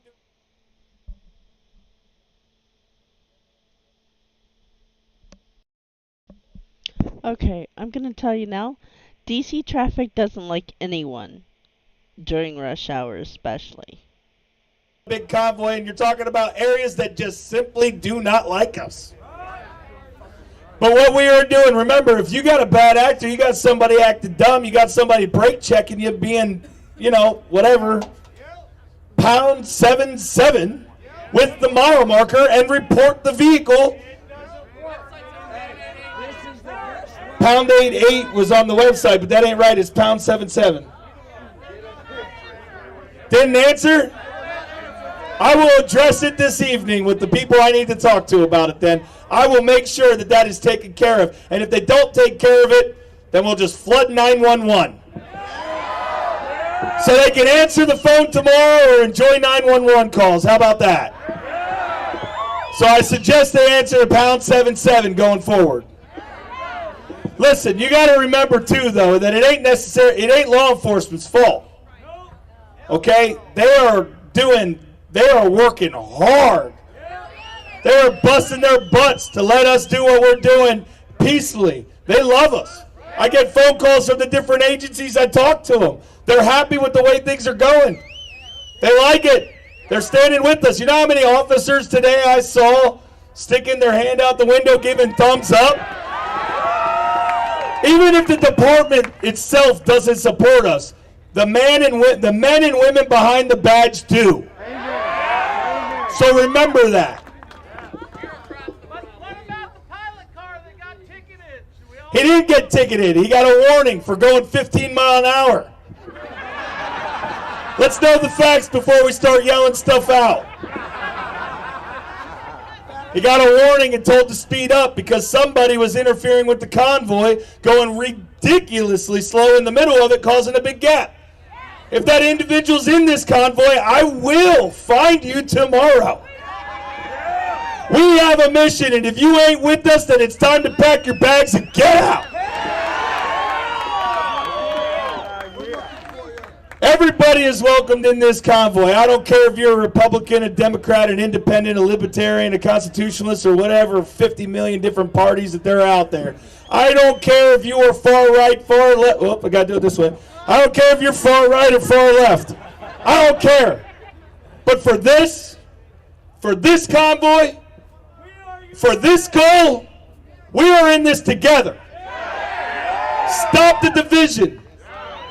I don't care if you're far left, far right. You can go back to hating each other when we're done doing this. For now, we're on the same team. This is about your freedoms. This is about your rights. This right here is what lets you hate each other when this is over. So right now, shake hands and stand together in a mission of freedom.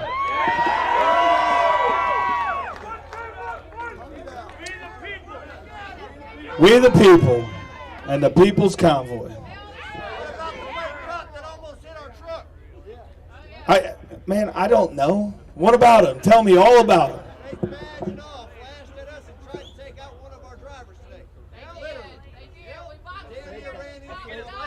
The cops got him? Well, then there's your answer. She just said they got him.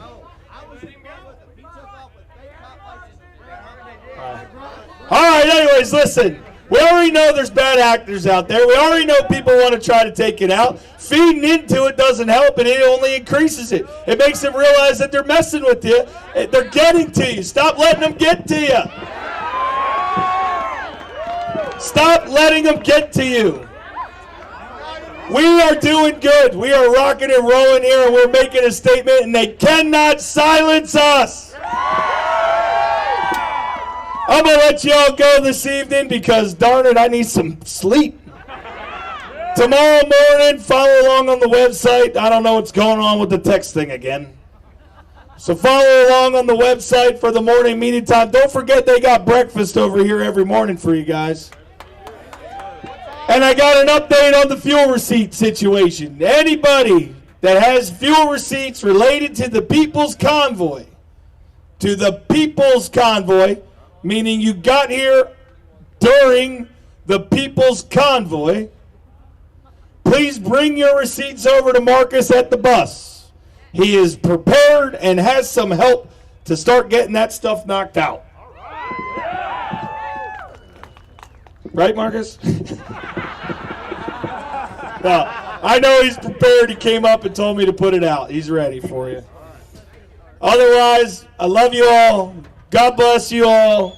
God bless the United States of America, and good night. Oh, one more thing. No truck horns tonight, please. After 8 p.m., we got to stop doing that stuff. Got to keep the neighborhood happy. Love you all. Good night.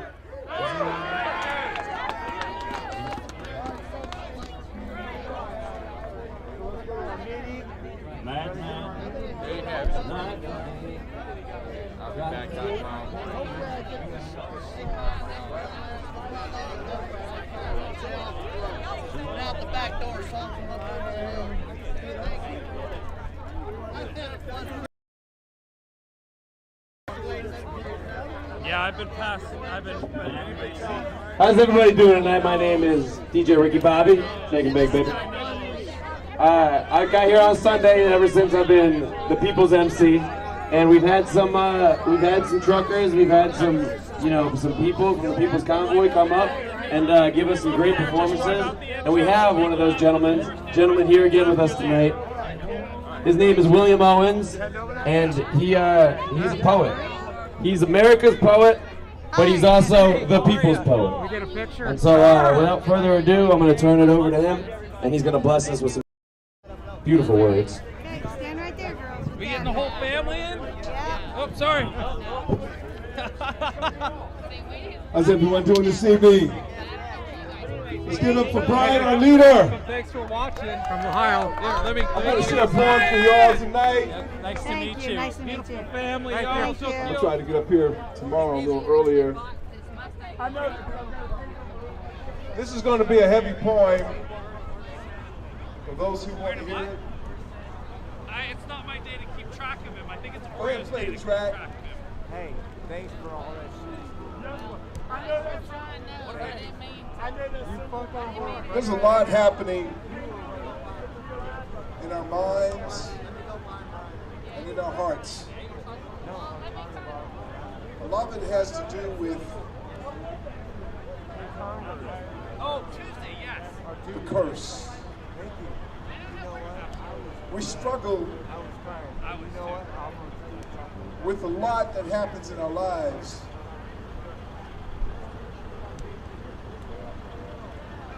And we're looking for a way to deal with it. Yeah, I'm an emotional wreck, man. I think I'm gonna wait till tomorrow. This crowd's gone. Everybody's busy.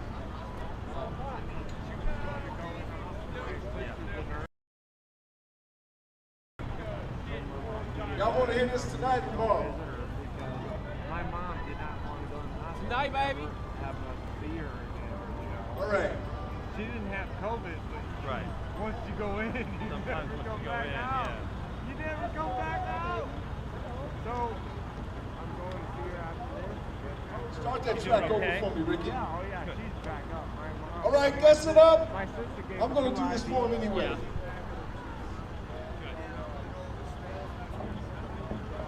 This poem is heavy because it represents some things I've gone through in my life. Well, that's good. But at least It you shadows have, me, you know, lurking for an opening be back here by this weekend. to insert its poison into the core of my I think subconscious this weekend will mind, be huge. to twist my emotions deep like a knife in my side multiple times throughout the 24th. To start again and in sunrise. Images of my past, whether yesterday or reflections of some faraway land that I've never seen, to keep me in a defensive frame of mind, playing my emotions as to create inward emotions of regret, rage, doubt, living in fear, a cesspool of turmoil that in time only gets worse. Sedated by an ambush of countless waves of condemnation, lest I discover who I really am.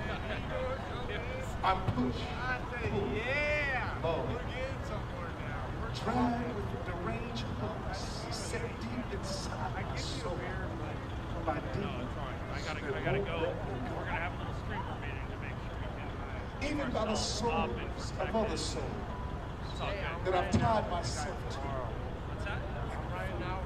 Okay, cool. Lest these demons and souls have no place to call their home. They made me We'll see when you get back, and we'll see you tomorrow morning. to let me go. Yet that power I give them by giving in to their control. They are more than It's those lights up there.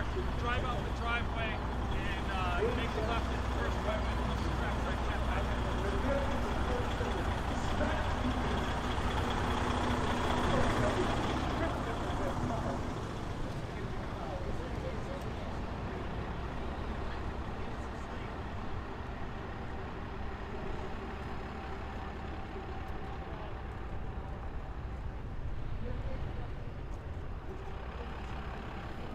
All right, well, that was probably the most emotional and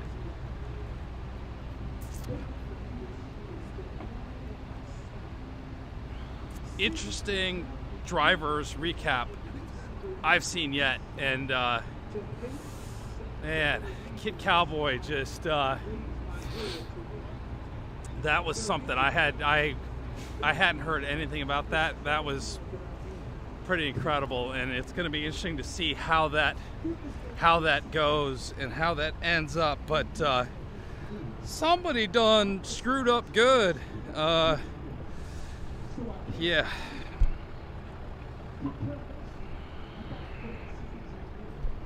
Yeah. I wonder Well, I know the answer. I'm not even going to ask the question because I know how they feel.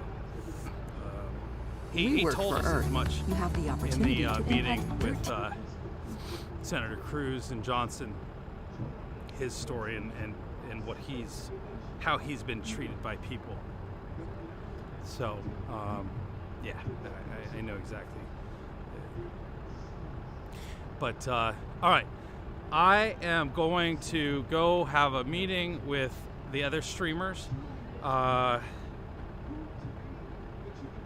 I think that's it for tonight. I thank you guys so very much. I know we were sidetracked with that, and I really have to run. Tomorrow holds big things and another adventure. I hope you'll join me. Till then, Wizzy out. Thank you guys so much for everything today, and we'll see you tomorrow. Bye, y'all.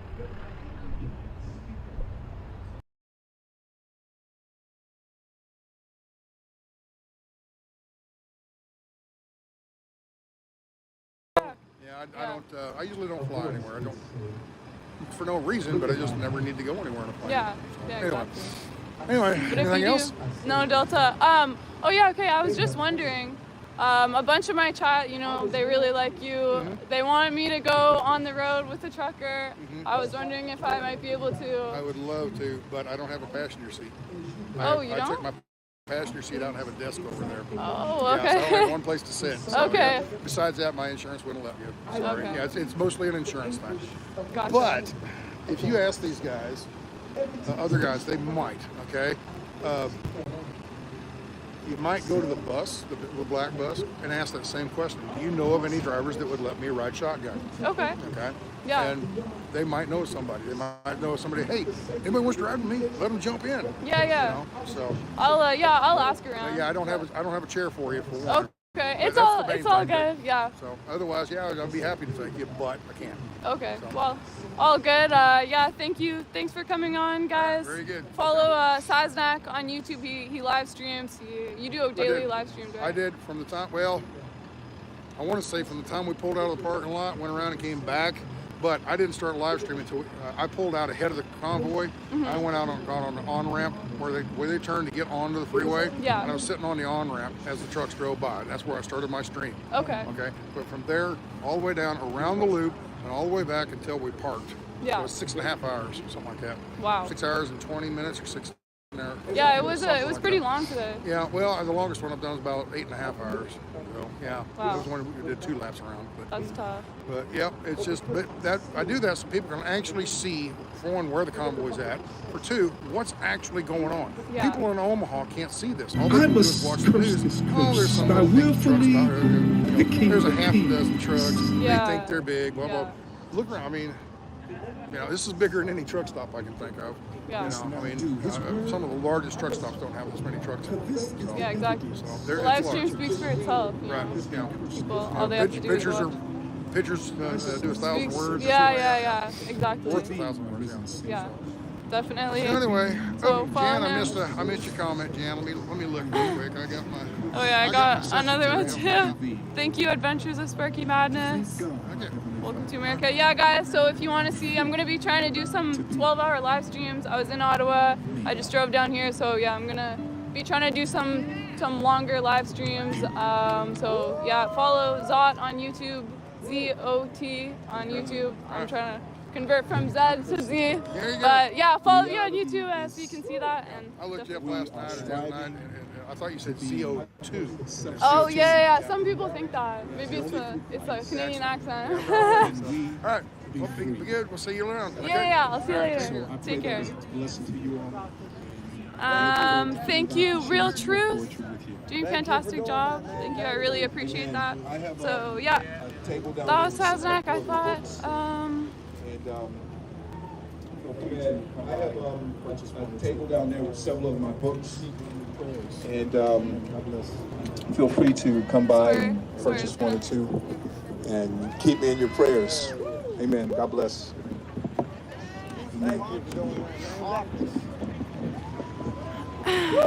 So yeah, I'm gonna ask around. I know. I talked to Marty the other day, and Marty said that I would be able to come in and track. He said the black truck.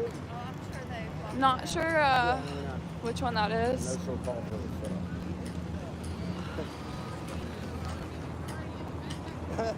Oh, thank you, Linda Malkas. Oh, I've seen you in some other live streams. I appreciate that. Charlie, you're doing great. Mainstream media isn't covering Convoy. Yeah, I definitely haven't seen mainstream coverage.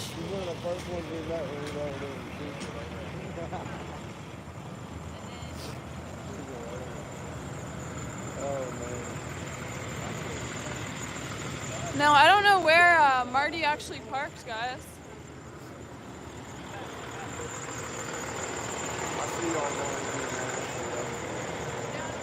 I know he was in this sort of area earlier. I think he must have moved his truck when he came back. So cold. Her situation changed a lot today. Mark Jones, thank you. Just watched you on Taznak.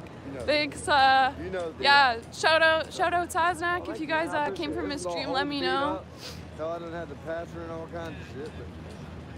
But yeah, for those new viewers who just came from Taznak, I live streamed the Ottawa Convoy. I just got down here, I think yesterday morning. And yeah, so I'm just trying to get a lot of coverage of this. I did I did one 24-hour, two 24-hour streams in Ottawa. So I'm gonna try to do that down here. It is a little bit different. So we're gonna see how that works logistics-wise, but definitely guys stay tuned for that. Sorry if it's shaky, my hand's a little bit cold. Here, we'll walk that to the truck, we'll walk up. I'm going back to the Hobbit car. We're gonna have to do that. Or truck, rather. I just wanted to, Adventures of, hold on guys. Adventures of Sparky Madness. You should ride with Rubber Duck if you're going to ride a convoy in America. I don't know who Rubber Duck is, guys. Let me know who that is, and I'll hop on there. Hop on. I'll go talk to him.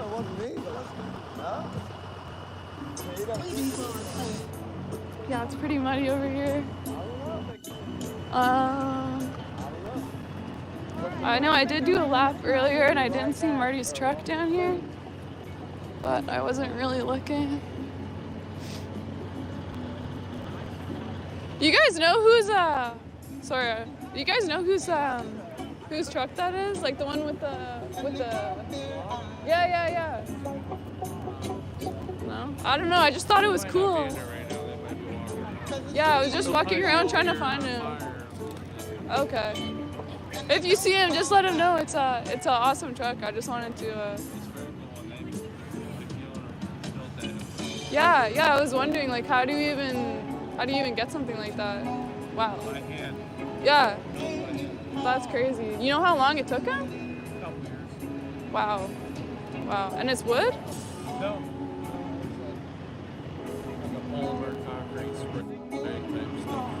Wow, that's crazy.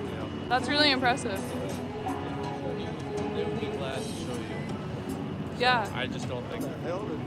I don't know. I'll come by later. I'll see if they're around here. Okay. Well, yeah. See you later. Everybody, when they're always look for This is the Farmers for Freedom truck. Yeah, I came by here earlier. I just thought that was such a cool truck.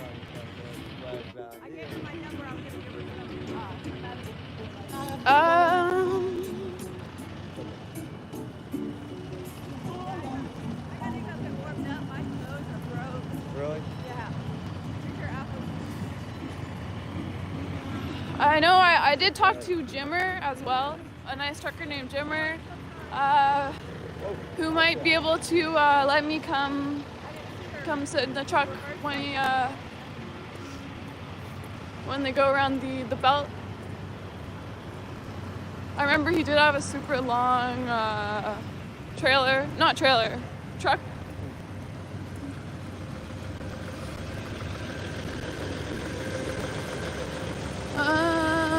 No, that's not him. That's the Sasnak truck. Yeah, the huge cab. Yeah, that's right. Ooh, man, it's trying to get chilly on us. It's trying to stand us. It's trying. Marty, yeah, Marty, I'm actually looking for as well. I'm not sure. I remember he had the white truck. I think it was a Kenmore, if I'm not mistaken. We'll keep his stuff safe for a second. Yeah, it's kind of crazy. The woman we've been helping out since we got back. It's like the whole, it's kind of wild. It's kind of wild. Like the wreck that we had seen earlier, she had been staying in that center. There was a guy who was just like staying there and just sleeping in his truck. And now, of course, this story is so I kind of made it our priority to make sure we got her stuff to the trailer or found someone willing to let her stay in the RV or whatever the case. Because, man, she had a tent. She acted like, I got a tent, I'm good. And it was like, nah, man, it's a little cold out here for that. We're going to have to get you straight. So, like, my main priority tonight is make sure that woman has a decent place to sleep. I really don't care about anything else. There you go, the lime green truck again, guys. I'm not sure though where. I think she's taken care of now. We still have her stuff. He is. I think this is. Oh, no, this is not Jimmer. Is it?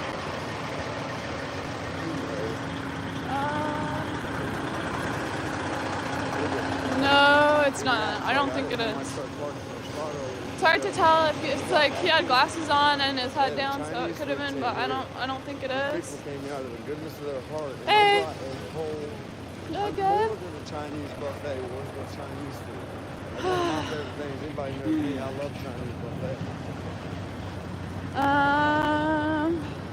Yeah, man, they set up. Right it's hard because every truck is white, so. They put food out for everybody. It was that's actually the food we got. This one's fancy, got a lot of stuff on there. Good.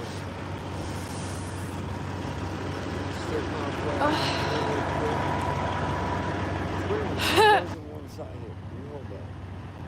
It don't go with the side. I don't know what something.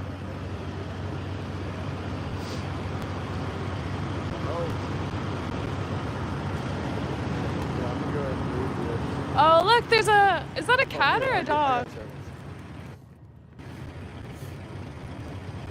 I think that's a cat, guys. Yeah. In the windshield. Hey, how's it going? You get off these people's front door. I just parked here.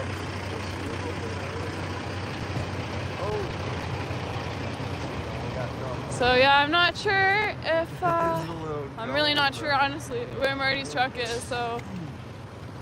If anyone knows, let me know in the chat. Hey, Superstar, yeah. Thank you so much for calling.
Did I ride in with Marty? I did get in his truck, but no, I didn't ride in with him. I just...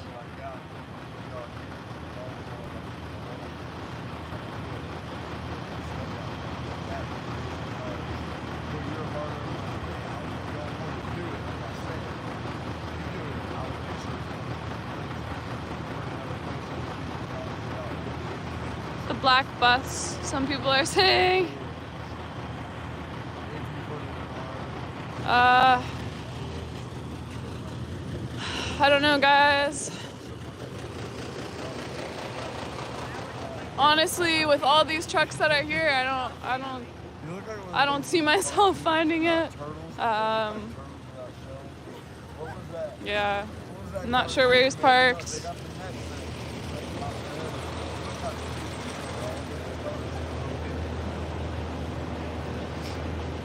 I know he didn't have a trailer on the back of his car. On the back of the cab.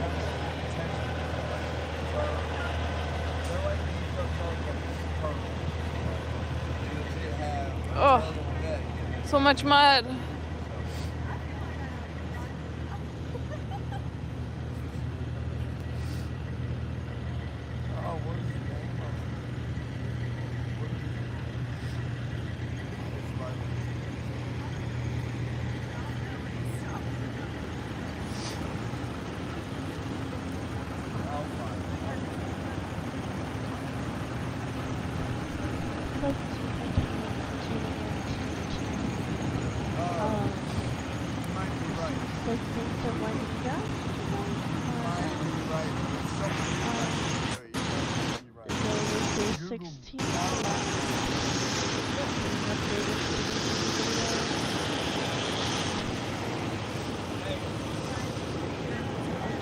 Sorry?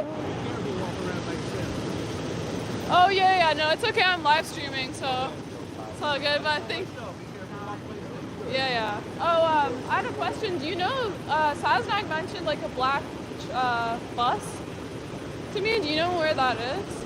Black bus? Yeah. I don't know. It might be.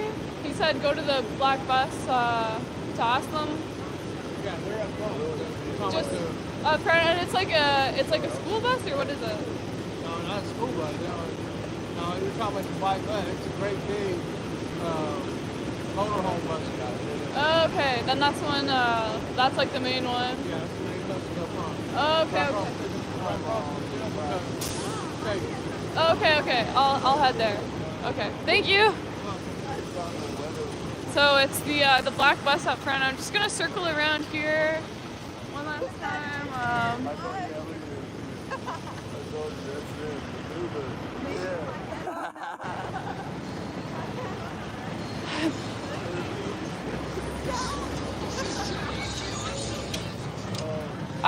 I saw your truck a bunch of times. I'm just wondering about what's the story with the pink truck?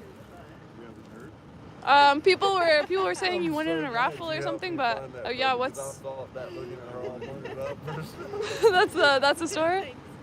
Pretty much. I was on my way to visit one of my sisters. She lives in California at the time, and I stopped in at the place that I was doing it. I bought it.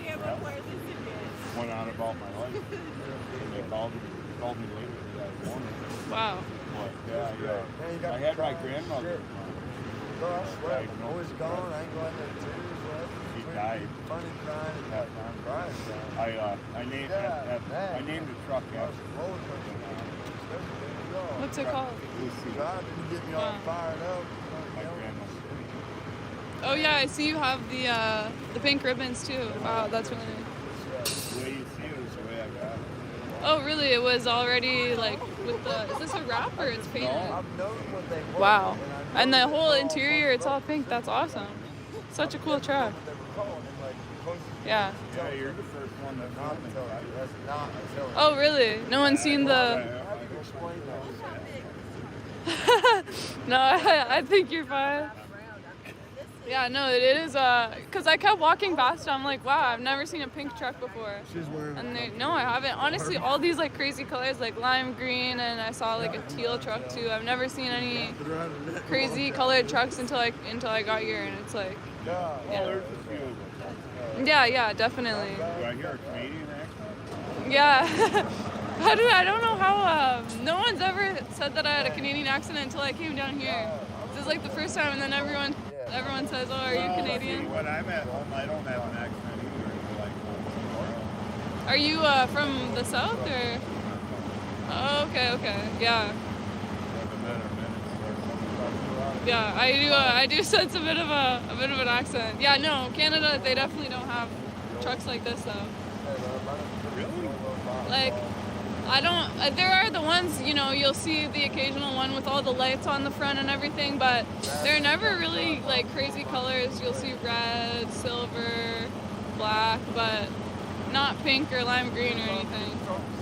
Even at the Convoy, I was at the Ottawa Convoy, and there wasn't yellow. Some people had like a yellow cab, but nothing crazy. So yeah, it's really great to see everyone here. Did you come up with the Convoy? Yeah. Oh wow. And so I think they've been here since last Saturday, no? Yeah, I think we got here on the board. And how have you found it so far? How have you found it? Like, what do you think about the whole vibe and the people here? Accommodating, welcoming, great. Yeah. Did you go to the meeting today with Brian? Morning and night. Yeah, he's a really good public speaker. It's crazy. I know, but he's so good at it. He's like, his voice is he's a natural, definitely. Make a good call.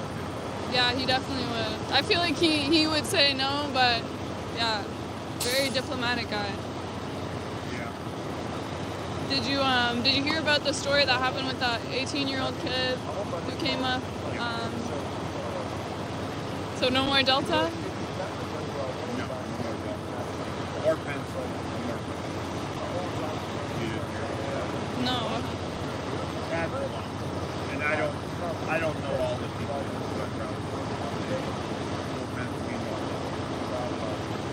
And how did you find? So you circled the Beltway today, and how did you find that? Really? Were people sort of like swerving in front of you and stuff? Not me. I never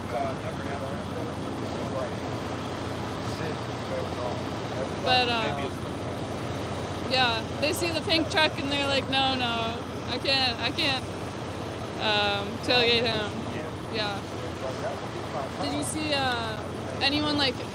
So I talked to Saznak. I don't know if you know, and he said that there was someone like some car that they boxed in that got pulled over. Yeah. Yeah. And again, I don't know. Yeah. It's not fair.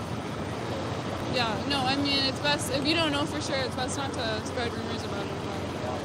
But overall, have you found the people to be like supportive of the cause or not?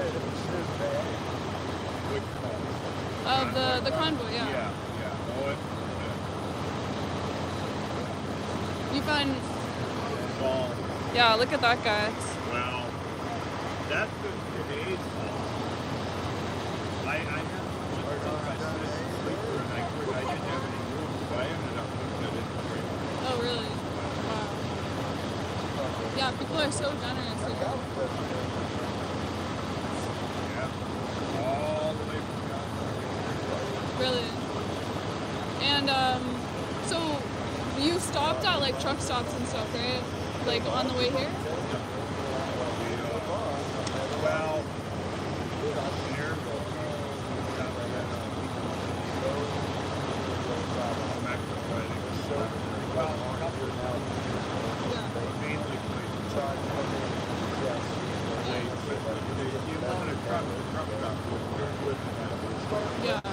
Yeah. Yeah, that's right. There's so many trucks here, and a lot of them have I don't know, the trailer on the back, which I didn't really see in Ottawa. Is there a reason that people bring the trailer? Well, we were working. I was working. I went out to Yeah. Okay. So just for like convenience. Okay. Fair enough. Yeah, it's astounding how many people are here. At the when you meet the stops, did you find people would come up to you and, you know, say, be supportive of you?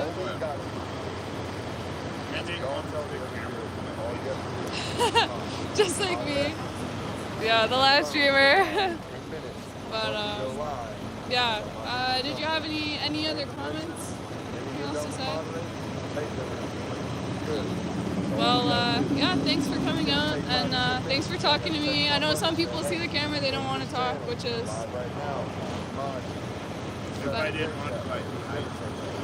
Okay. Well, yeah, thanks for talking to me, and I love the truck. Keep on. Yeah, it's okay. Yeah. Anyway, take care. You have a good night. I just hit my head. But yeah, so that's the story with the pink truck. I know you guys really wanted me to talk to him. So there it is. For helping him figure that out. Appreciate it. Great truck with a great story. Really. Yep. Thank you.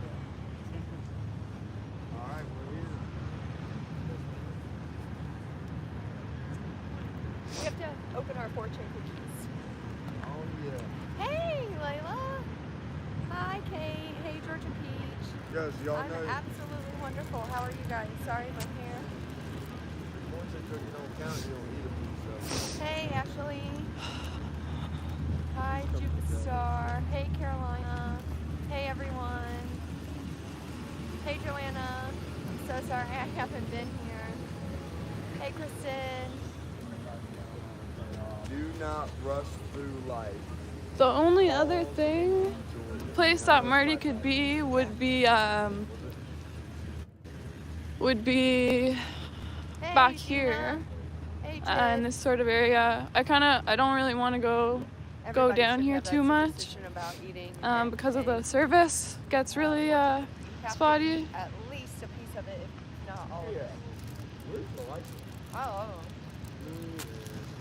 Someone saying found Kevin.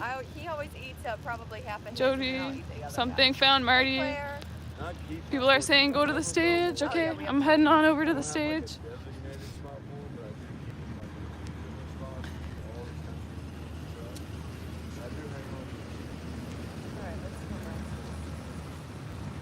An airplane ride is soon in your future. Hey, how's it going? Not on Delta. Do you want to be on YouTube? Not Delta. I'm live streaming right now. Oh hell yeah! All right. Where? What's the channel name? It's Zot. Z-O-T.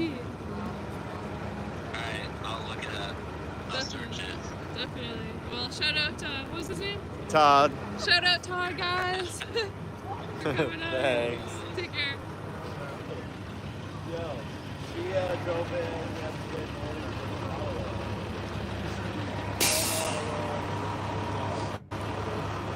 Meet Marty at stage. Guys, I'm heading down to the stage right now.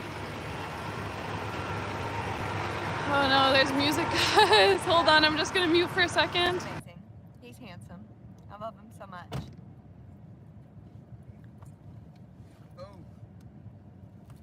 Really don't know where I'd be without him. He's my best friend. He's my whole world.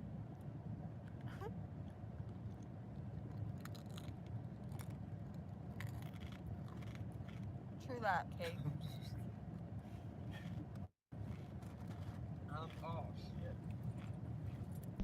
Hey. Okay, I'm gonna go ahead and start shutting things down tonight. I've really gotta get some rest tonight. I wanna keep streaming. Oh yeah. Hey, Wesley. But Yeah, I think I'll just Salute, let these Wesley. run out. He said rodeo Saturday is approaching fast. I'm nervous the and excited at volume the and same stuff time. down. Hey, you don't worry about that. Salute, Wesley. Appreciate the 5-bomb, bro. That's badass, for real. Yeah. If you can, man, I mean, I don't know who you got holding the camera or who's doing what, and I know you can't hold a camera and ride a bullet. So if you can, bro, you might be the next Lane Frost. Lane Frost of the future. But get somebody to video that, man. I want to see it. Yeah, for sure. You Please do. Oh, yeah, just do your best to keep that. Yeah. He's very genuine. Thank you so much, Son Maisie.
Sub up Cowboys Mosh. All right, Cowboys Mosh on YouTube. Cheers, guys.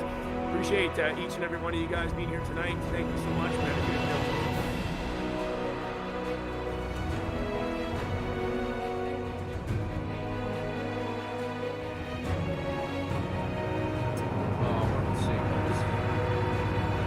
Environmentally friendly. So whatever that is about running on water, I'm sure that you can legally. I mean, that you should be able to do that in such a way that it doesn't hurt the environment. I'd be open to looking at that. Yeah, it's just a matter of being able to with the lithium batteries. It's a good idea, like in theory, that you mass produce all these lithium batteries, and then it's not sustainable anymore. And I haven't really done my research on how bad they are, but even solar energy, and I heard a guy talking about that pretty interestingly, about how that really destroys a lot of nature's life. I mean, where the bird's going to go in that whole area. I can't remember all the specifics, but I don't like the way it looks. And I don't really think that it's that effective. I think it's more a scam and a sham. Even though in my younger years, I was like, man, we should have solar power all the time. Why should we pay for anything else? Well, it's still a money deal. You're still paying one way or another. And it doesn't really store well unless you have batteries, and then you got environmentally unfriendly stuff to store them in. And then the windmills, the wind energy, I remember watching some interesting documentaries on that, how terrible it is. It is not cost effective at all. Plus, when those blades get worn out or they break, you know how they dispose of them? They're made of fiberglass. And they're, 90 feet long? They're huge. Well, they got this place in Arizona that they dug a huge pit in the desert, and they take those things, they just keep dumping them in. Isn't that environmentally friendly? Then you got the motors that go bad, and they're constantly having to work on those motors. And I've seen them. I've seen videos of those motors catch fire, the bearings went or whatever, and the motor starts flying in a flying flame. Then it goes flying out somewhere and lands on the ground. And how is that effective?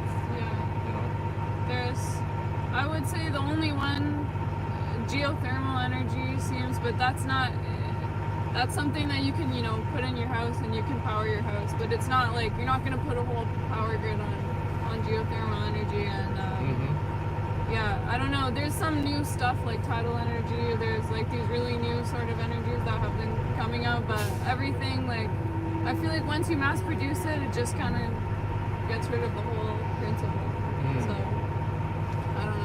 yeah. What do you think would be a good way to bring about affordable, environmentally friendly energy? You got any clues? Honestly, that's a tough one.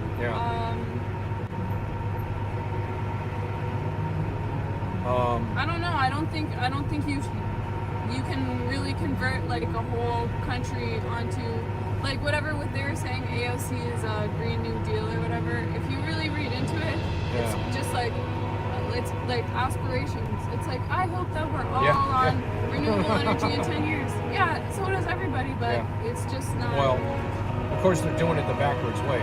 Before you so-called get rid of fossil fuels, like they're trying to do here, they cut down the, Butthead got rid of the Keystone Pipeline, and drilling, and opened up the way for the Russians to make the money. Okay, you know what?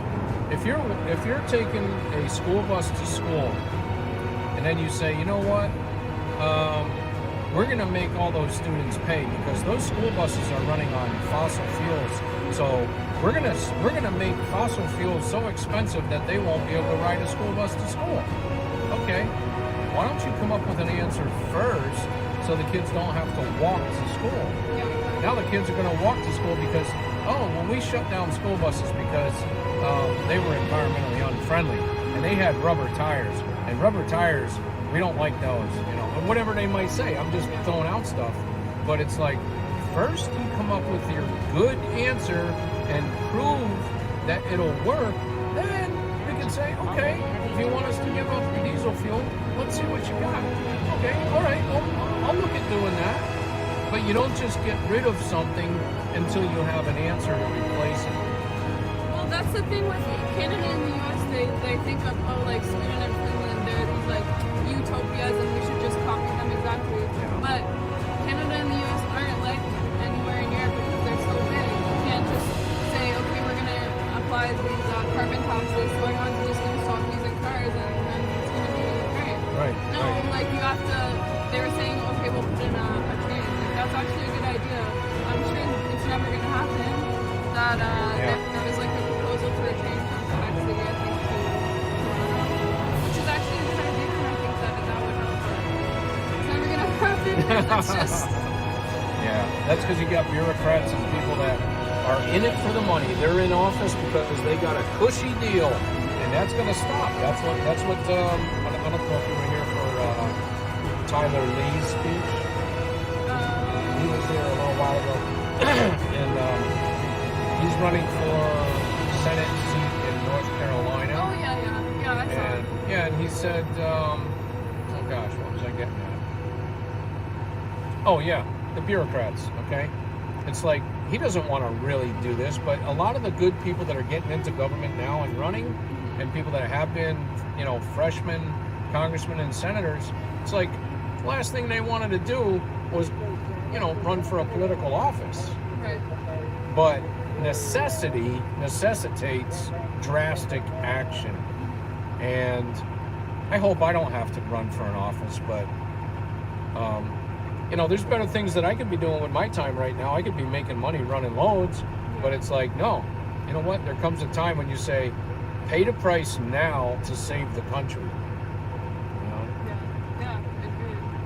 I think, honestly, like, the people that really want to be in power so bad, like this guy says, whatever, he doesn't want to, he doesn't want to, you know, be here, be like talking in DC and stuff, but yeah. I feel like a lot of the people that want that power and all the attention and stuff are really the kind of people that should be getting in a lot of the time. So. And I really believe that as the country changes, we're going to change the rules that, like Trump was against lobbying. He wanted to stop lobbying. Why should you get paid by some corporation to vote for their interests, right? Hey, here's some money for your campaign, okay? Just make sure you vote for this, right? Yeah, exactly. Yeah. Why?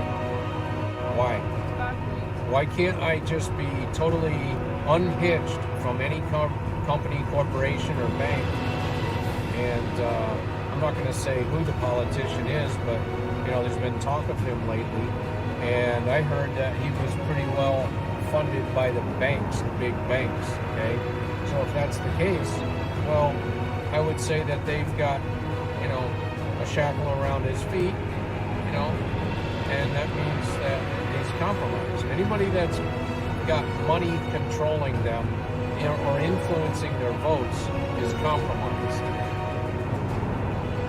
I mean, I've talked to a lot of people. I talked to someone at the Canadian Convoy who's actually pretty similar to you, but he said that, well, if any changes is to be made, like the whole structure of the government has to kind of just be Yeah. Because it just, the way it's going, it's just you kind of have to be corrupt. It is. It's a good old boys game, and it's time the good old boys got out of town. We bring in a whole new crew, change all the rules back to what this country was supposed to be, and same with Canada. You know? Oh man, you're not gonna come in here and think you're gonna get rich like Nancy Pelosi and Schumer and all them, shift face and you know, making money, millions and millions of dollars, the Biden crime field. You know? I get your thing. I think some people have talked about that. It seems like it's mainly just COVID and vaccine.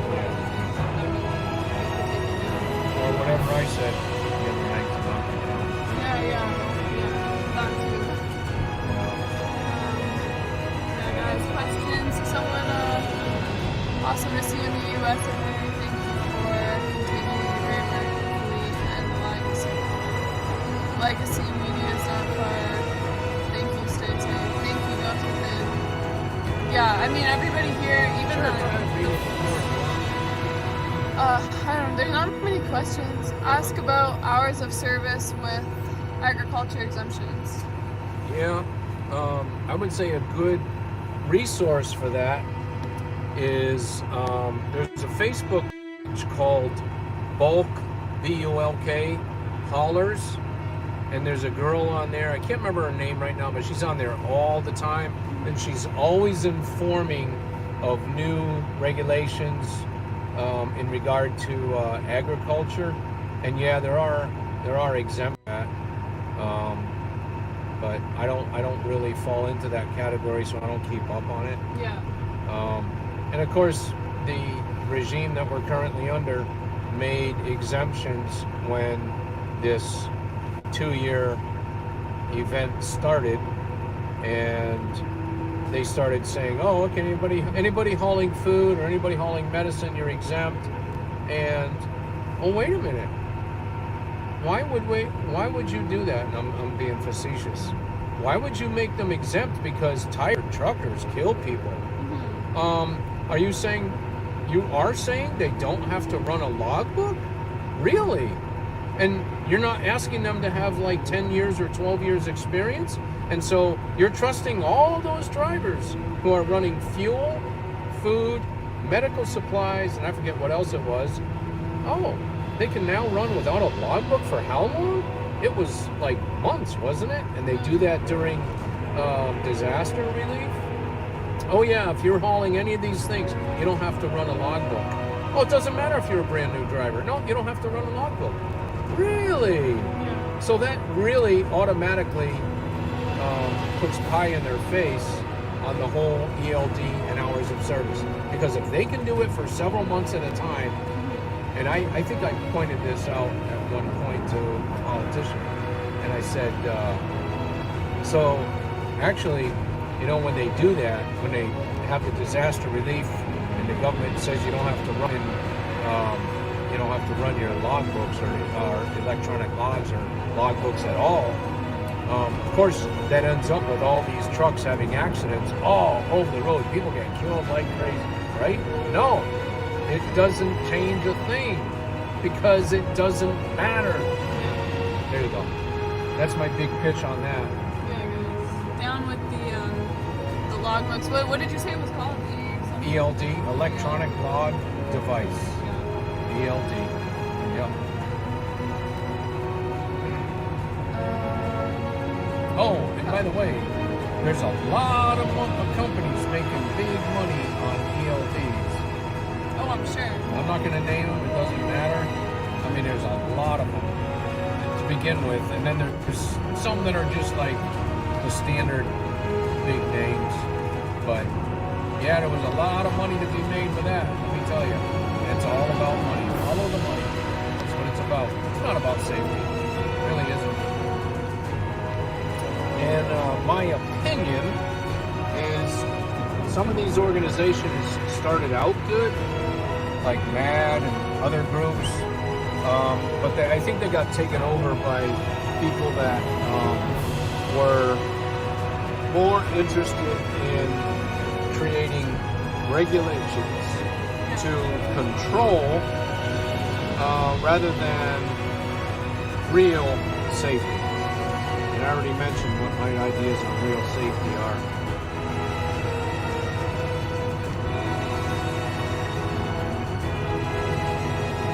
It's almost 11, so I'm going to text someone to come pick me up. Sure. But yeah, I'll be here.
He was, I met him like at my son's event for 1-year-old birthday for his son.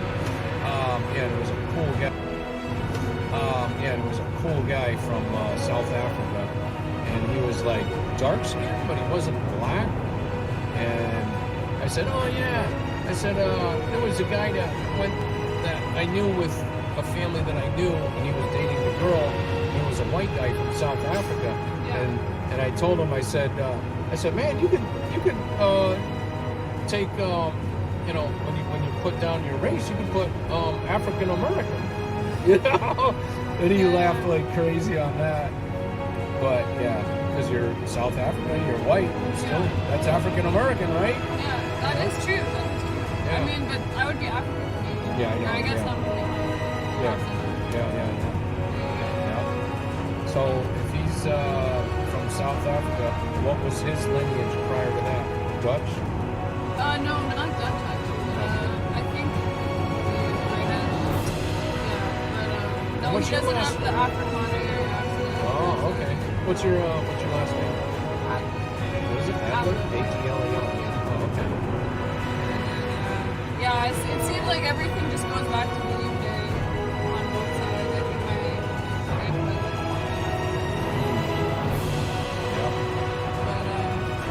But what side are you? Is it your dad's? My dad's Italian, but he's also he had Czechoslovakian. Also, his mother was Czech and Slovak. She was Slovak. I don't know if she was Czech or both. I know she was Slovak and Czech. So I know a Mongol. I feel like every person I meet that's like Italian or half Italian, you always know it because they say that they're Italian. They always mention at some point, oh, whatever. My mom growing up in New York, we had the best spaghetti, meatball sauce, whatever. Yeah. Well, I can say my mother made it really well, but I can say that my wife really is an excellent cook. Oh, really? Wow. Yeah, and it's kind of funny because when I first met her, she was really on all this nature kick, and she invited me over when we were dating, had a meal, and then she had me try this cake she had made, like a nut bread or something, and I remember chewing it, and it was like, whoa. And she said, you don't like it, do you? And I said, no, not really. She said, well, I can adjust the ingredients and try to make it taste better. I said, yeah, that would be good. This is too harsh for me. Yeah. Those, those healthy... I was going to say, same thing. Yeah. Some of those health bars, some of them are good, and some of them are really Some of them are all right, but in my opinion, it's like, if you're going to eat a treat, either you can have fruit, which is healthy, or just have like a cupcake or something, Like, if you're going to eat a treat, it's okay to have, something a little, like, with sugar or whatever, but people making all like zucchini muffins and stuff, it's like, just eat a cucumber, honestly. Yeah, right. Like this, you're just ruining a good thing. Well, hers was like a nut bread, but because she was using strong whole wheat flour, and it wasn't very sweet at all. It was like, but she has really excelled in baking. I mean, what can I say? Like, she makes these Christmas cookies or desserts, like pecan pies. Yeah, go ahead. Find any questions up there. Oh, I was just moving because I didn't know things over here. It's hard to see with the chat. But yeah, baking's hard. Yeah. Because it's like chemistry. Yeah. Someone said, oh, go ahead. She's got a natural talent. That's all I can say. Yeah. Go ahead. You got something up there. Someone said what truck engine? Oh, okay. I got the most desirable one. Detroit 12.7 Series 60, and it's a 97 truck, so I did have it rebuilt. And a matter of fact, this truck's been rebuilt from the radiator all the way to the rear. I spent a lot of money on this truck. So it's got a Super 10 transmission, which which actually this one's geared very well. Interestingly, I often, when I'm not pulling a trailer, I start off in 5th gear. And the way I do that without grinding, I grab low real quick and then pop over into the 2nd hole and then the 3rd hole to grab 5th before I take off. But the first 2 gears are really low here. From 8th gear, I shift out of 8th gear at 35 miles an hour into 9th gear. 9th gear is 35 to 55 miles an hour, so it's a tall gear. And 10th gear is 55 to 80 plus, 85 plus. And so it's a real tall gear. So I can get good mileage. Now, the guy told me when I bought this truck from the owner-operator that had it, he said, you can get 9 miles to the gallon with this. And I thought, yeah, right, okay, well, I'll see. One day, I did actually drive 55 for the trip, and I did get 9 miles to the gallon. So that's pretty decent. But I've heard that there's trucks now that you can get like 11 and 12 miles per hour. I'm sorry, 11 or 12 miles per gallon. Yeah. And that's significant and very good for a tractor trailer. Yeah. Now, I was telling you before about the cab holders. You know, that's like a shoebox going down the road. You don't have the aerodynamics of like a hood or a sloped hood. And those things are known to only get about 4 miles to the gallon. 4.5 maybe. Oh, really? Yeah. Wow. Yeah, I've seen a couple of them here. Now that you mention them, I see them. Yeah. Is it sort of the same structure as like a school bus? Like those flat school buses? Yeah, pretty much. I mean, you know, it's a different beast, but same thing, the engine. Oh, wait, a lot of those school buses with the flat fronts, the engine's in the rear. Oh, really? I think. Definitely some of them, I've seen them that way. And you can tell by the side compartments that are screens on that, like, let air come in. Okay. So, apparently my last name means horses in Turkish. Really? That's cool. I didn't know that. Oh yeah, I was gonna ask. So do all manual trucks have 10 gears, or that's just... No. You can, okay, so I'm gonna say, now, I've driven everything from, as far as tractor trailers go, the 5-speed Mack.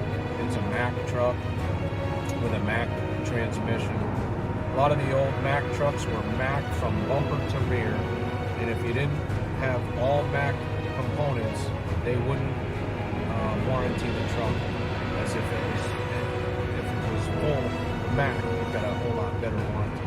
So I drove the 5-speed Mack, and then there's a 7-speed Spud, which is just 4, and then you pull the plunger and 4 more. Then there's a 9-speed, then there's a 10-speed, then there's a 13. Well, I think there is a 12 somewhere. I don't think I've ever driven that. I know I've never driven that.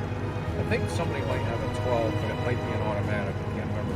So there's a 10, a 13, a 15, and an 18. And then you got other trucks like the heavy haul trucks.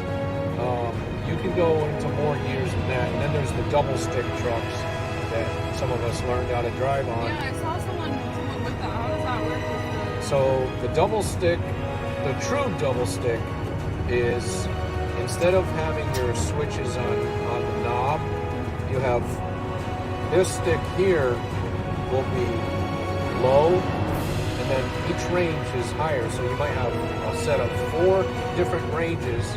And so let's say you've got 5 speeds or 6 on this other stick. Well, for each set of ranges, you've got 6 gears in each one of those, or 5, or whatever. So the double stick that I drove was on a 69 auto car. And the guy just told me, oh, here you go. And I said, well, you want to show me how to do it? And he said, oh, figure it out yourself. And so it took a bit, man. It took a lot of bit to get that thing going, figuring it out, because you're going in low, and go, wow, you're not going anywhere. Just like crawl speed, you know, and you're trying to figure out, well, how do I get the thing out of really low gears? So anyway, got to learn how to do that. Yeah, no, those things are cool looking. Yeah. Now, there's other guys that put in an extra stick shift or an extra shifter, and to me it's a waste, and they will get tired of it quick.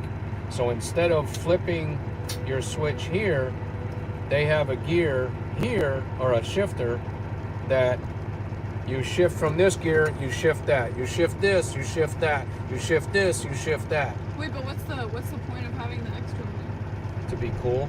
Oh. It's like, yeah, buddy, okay, you're young, you can do that for a little while.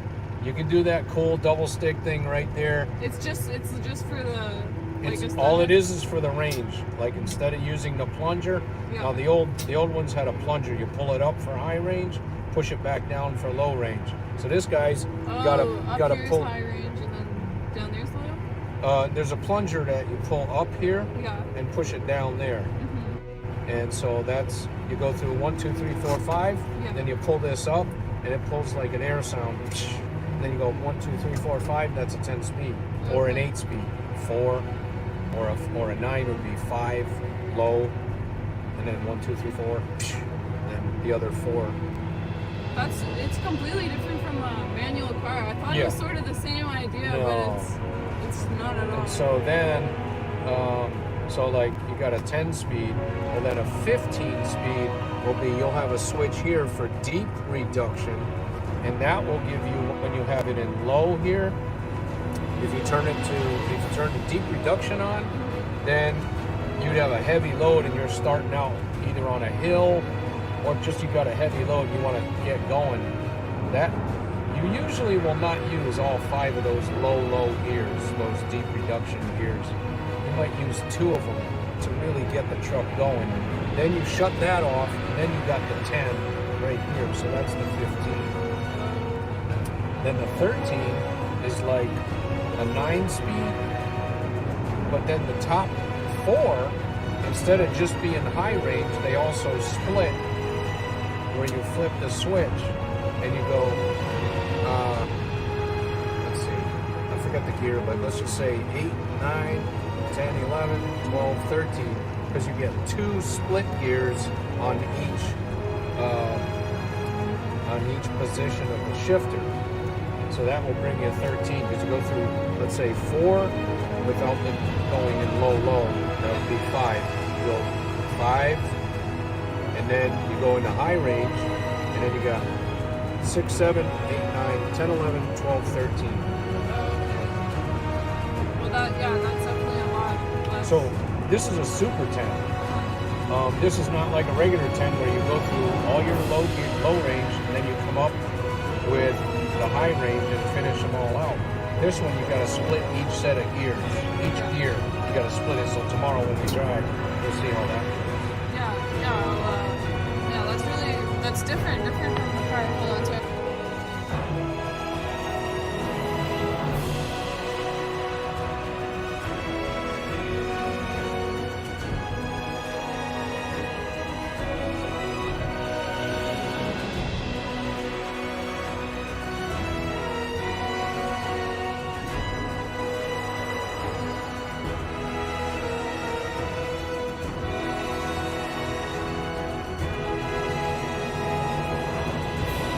Headlights on. Okay. I can probably just walk over there. It's Okay. just down there, but Yep. Let me open the door for you. Sure. Thank you. Okay.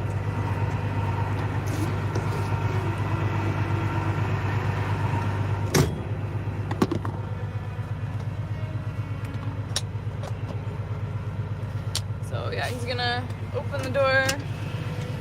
Thank you. I have the thing to. Thank you though. Yeah, well. You want him to stay here until he gets here? Outside. It's okay. He's literally just at the end there, so okay. Like just there and then to the left. All right, good. See you in the morning. Yeah. I'll be here around. When do you leave? Like 9:30. Yeah, I would say 9:30 would be a good time to be here by that time in case we leave at 9:30. Yeah, I'll probably be here by 8. Well, you don't have to get here that early. Well, I'm saying if you want to, that's fine. Yeah. I'll be here like from 8 till like 9. I'll probably that sort of range. Good. So, okay. Well, Sounds good. yeah, I'll see you Have a good tomorrow. night. Have a good sleep. You too. All right, bye. Okay, guys, so I'm headed over. Yeah, very, very nice guy to offer to, put his headlights on. Luckily, this isn't too far of a walk. I remember when I was in Ottawa, I would have to walk like 10 minutes, especially if I was over down at the end of Wellington, and I had to walk all the way up Parliament. It was quite the walk. So it's not too bad. Look how bright. It looks like a really bright moonlight tonight, but I think it's someone's headlights.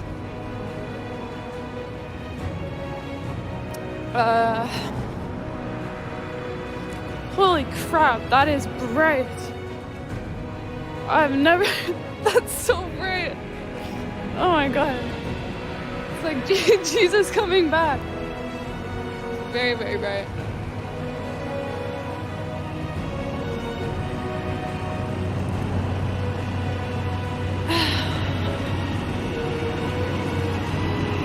Charlotte beast mode. Yeah, that's right, guys. Gonna be going beast mode tomorrow. Yeah. So, as you guys heard, I'm gonna be in the truck tomorrow with Marty. And so yeah, I'm gonna be filming the laps around the Beltway.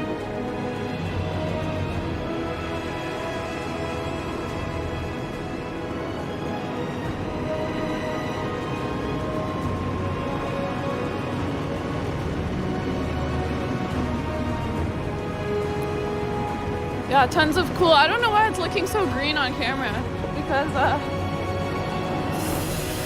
it's not super green.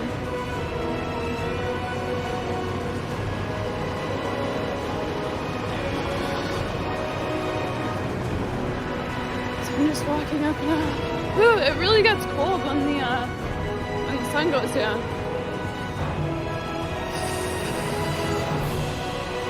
Especially without my swish snow pants.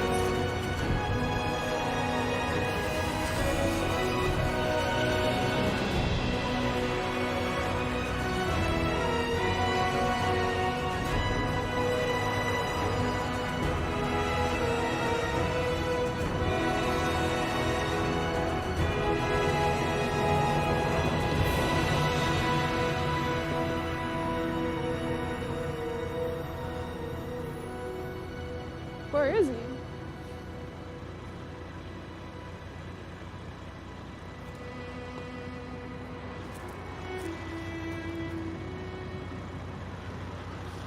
Guys, I'm at the car.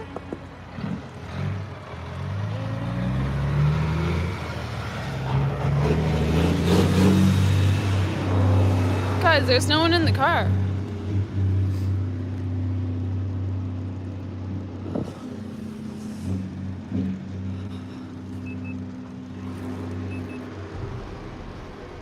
Oh, there he is.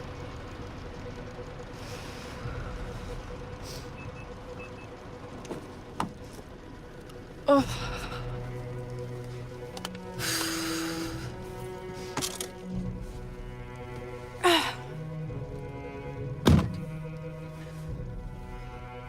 Okay, guys, so I am back in the car.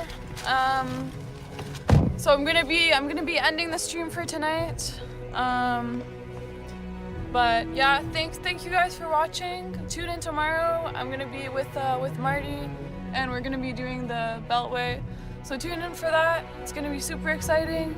I know you guys can't see me at all, but thank you to everyone who super chatted, liked, subscribed, commented. I really appreciate it. So maybe I'll even bring gloves tomorrow. And yeah, take care, guys.